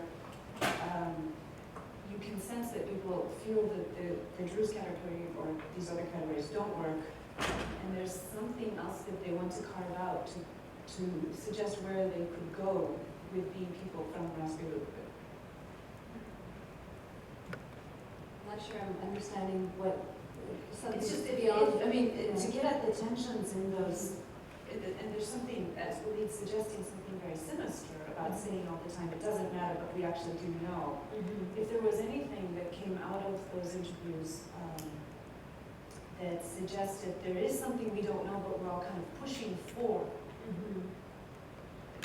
I haven't come across that yet. Yeah, it's kind of an understood. You're right. I mean, there is always the label is always there, but I guess certain names automatically do have a confessional association, whereas some don't. So some could be either or, and in that case, it wasn't really this. I mean, Arauda is Arauda. That's kind of a given. Or Shatila. I mean, there's always, whenever they talk about the families of Ras Beiruti, they're always the typical names that are associated with the religions that are associated with Ras Beiruti. There were attempts to, in terms of proving that these categories didn't matter, or proving that, well, they would say, for example, that partnerships happen between so and so and so, and even though they were best friends, even though they were separate, but not in terms of actually. I'm not sure I've come across any other ways of defining their tolerance of each other, or their tolerance in general, other than through confessional participation. Because tolerance, of course, is always based on the idea that the other has a fault. Yeah. So it's always blaming the other for being separate, other to It's not actually creating an alternative or an identity to work towards or a project. And that's what's so striking about how we started with the milk relationships, which cannot become project. No, I did wonder about that from the beginning and asked if it was intentional, that they actually nursed Christians or Muslims in order not to be confronted with the possibility of intermarriage later. But it was always, no, it was just the neighborly thing to do, because that would have been very interesting. But it wasn't so planned in that sense. It was just so-and-so happened to be here, and she was my mother, and but no, I'm not sure.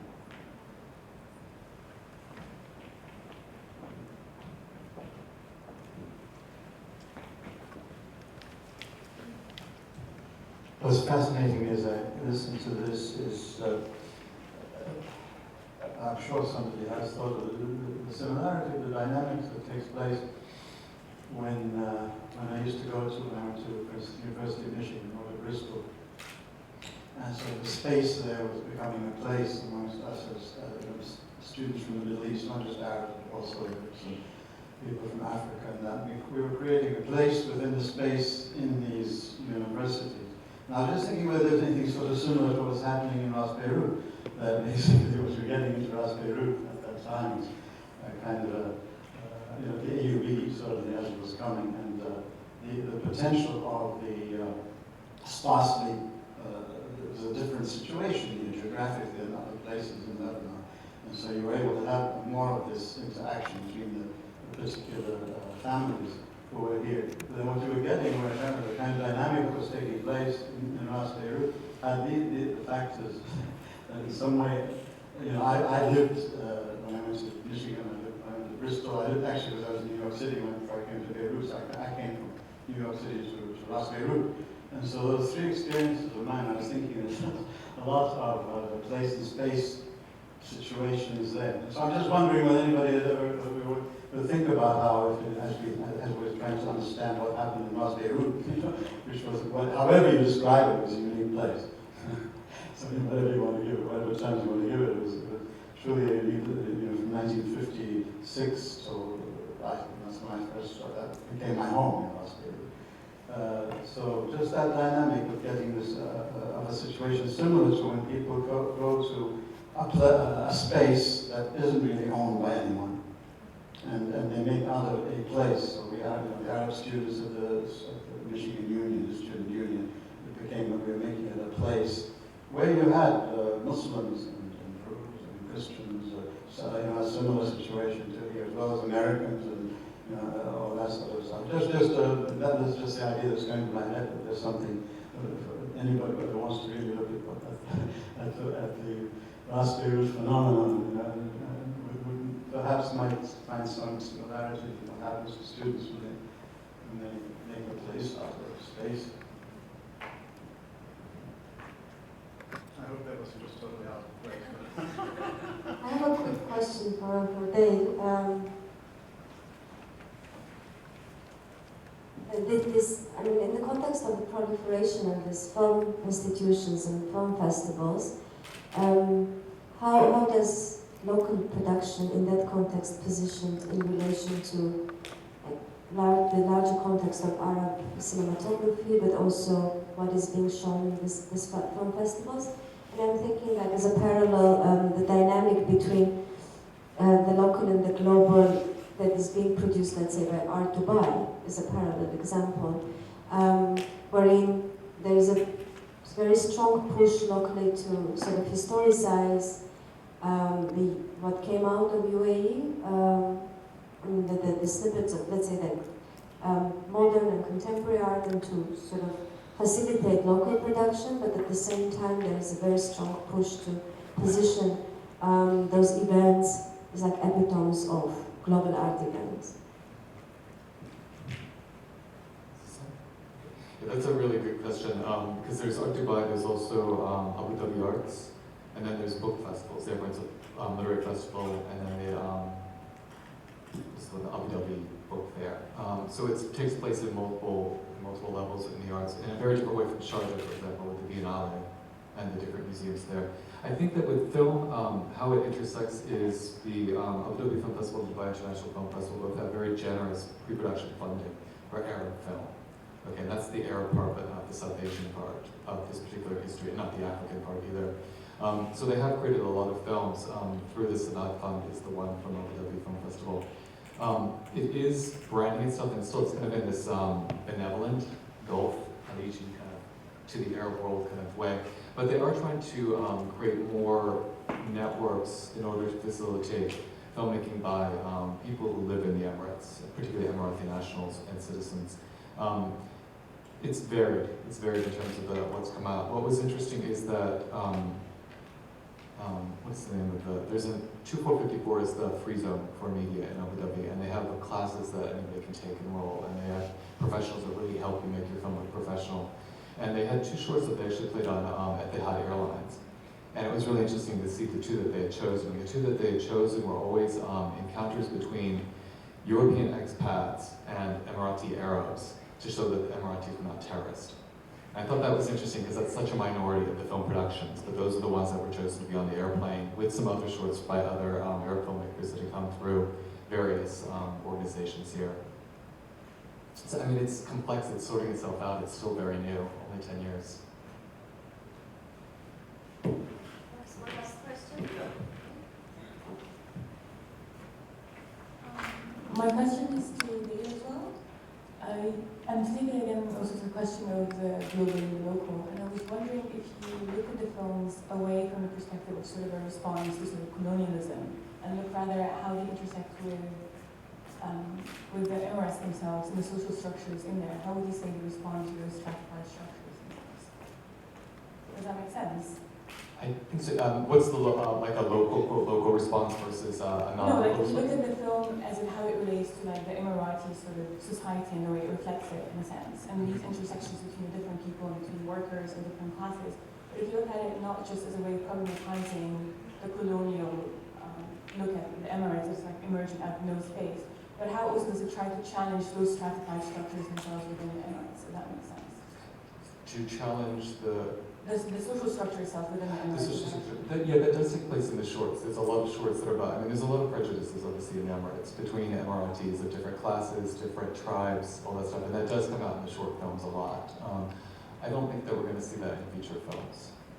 Because the other thing is that not only are these agencies young, but the union of the Emirates is young. It's still in a fragile stage. It's only 40, 41, 42 years old. So there is that process of de-emphasizing tribal differences that are historical, de-emphasizing differences, and doing them in an interesting way. For each, if you know this television series, there's a linguist who came from Paris who's written an article on it. Do you know this article? He came and gave a talk, and it was just fascinating because he talked about how all the accents of the 4 main characters are embedded within different kind of immigrations too, from Arabs from Iran, Arabs from different parts, coastal Emiratis, Emiratis from inland, and it kind of gets into that, but it is kind of a fantasy of union, which is still very important because we're in an early part of nation building at this point.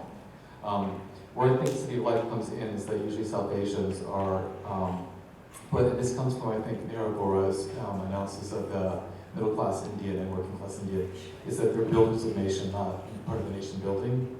So to reintegrate that, I think, is a big part, and then Iran is another part of it.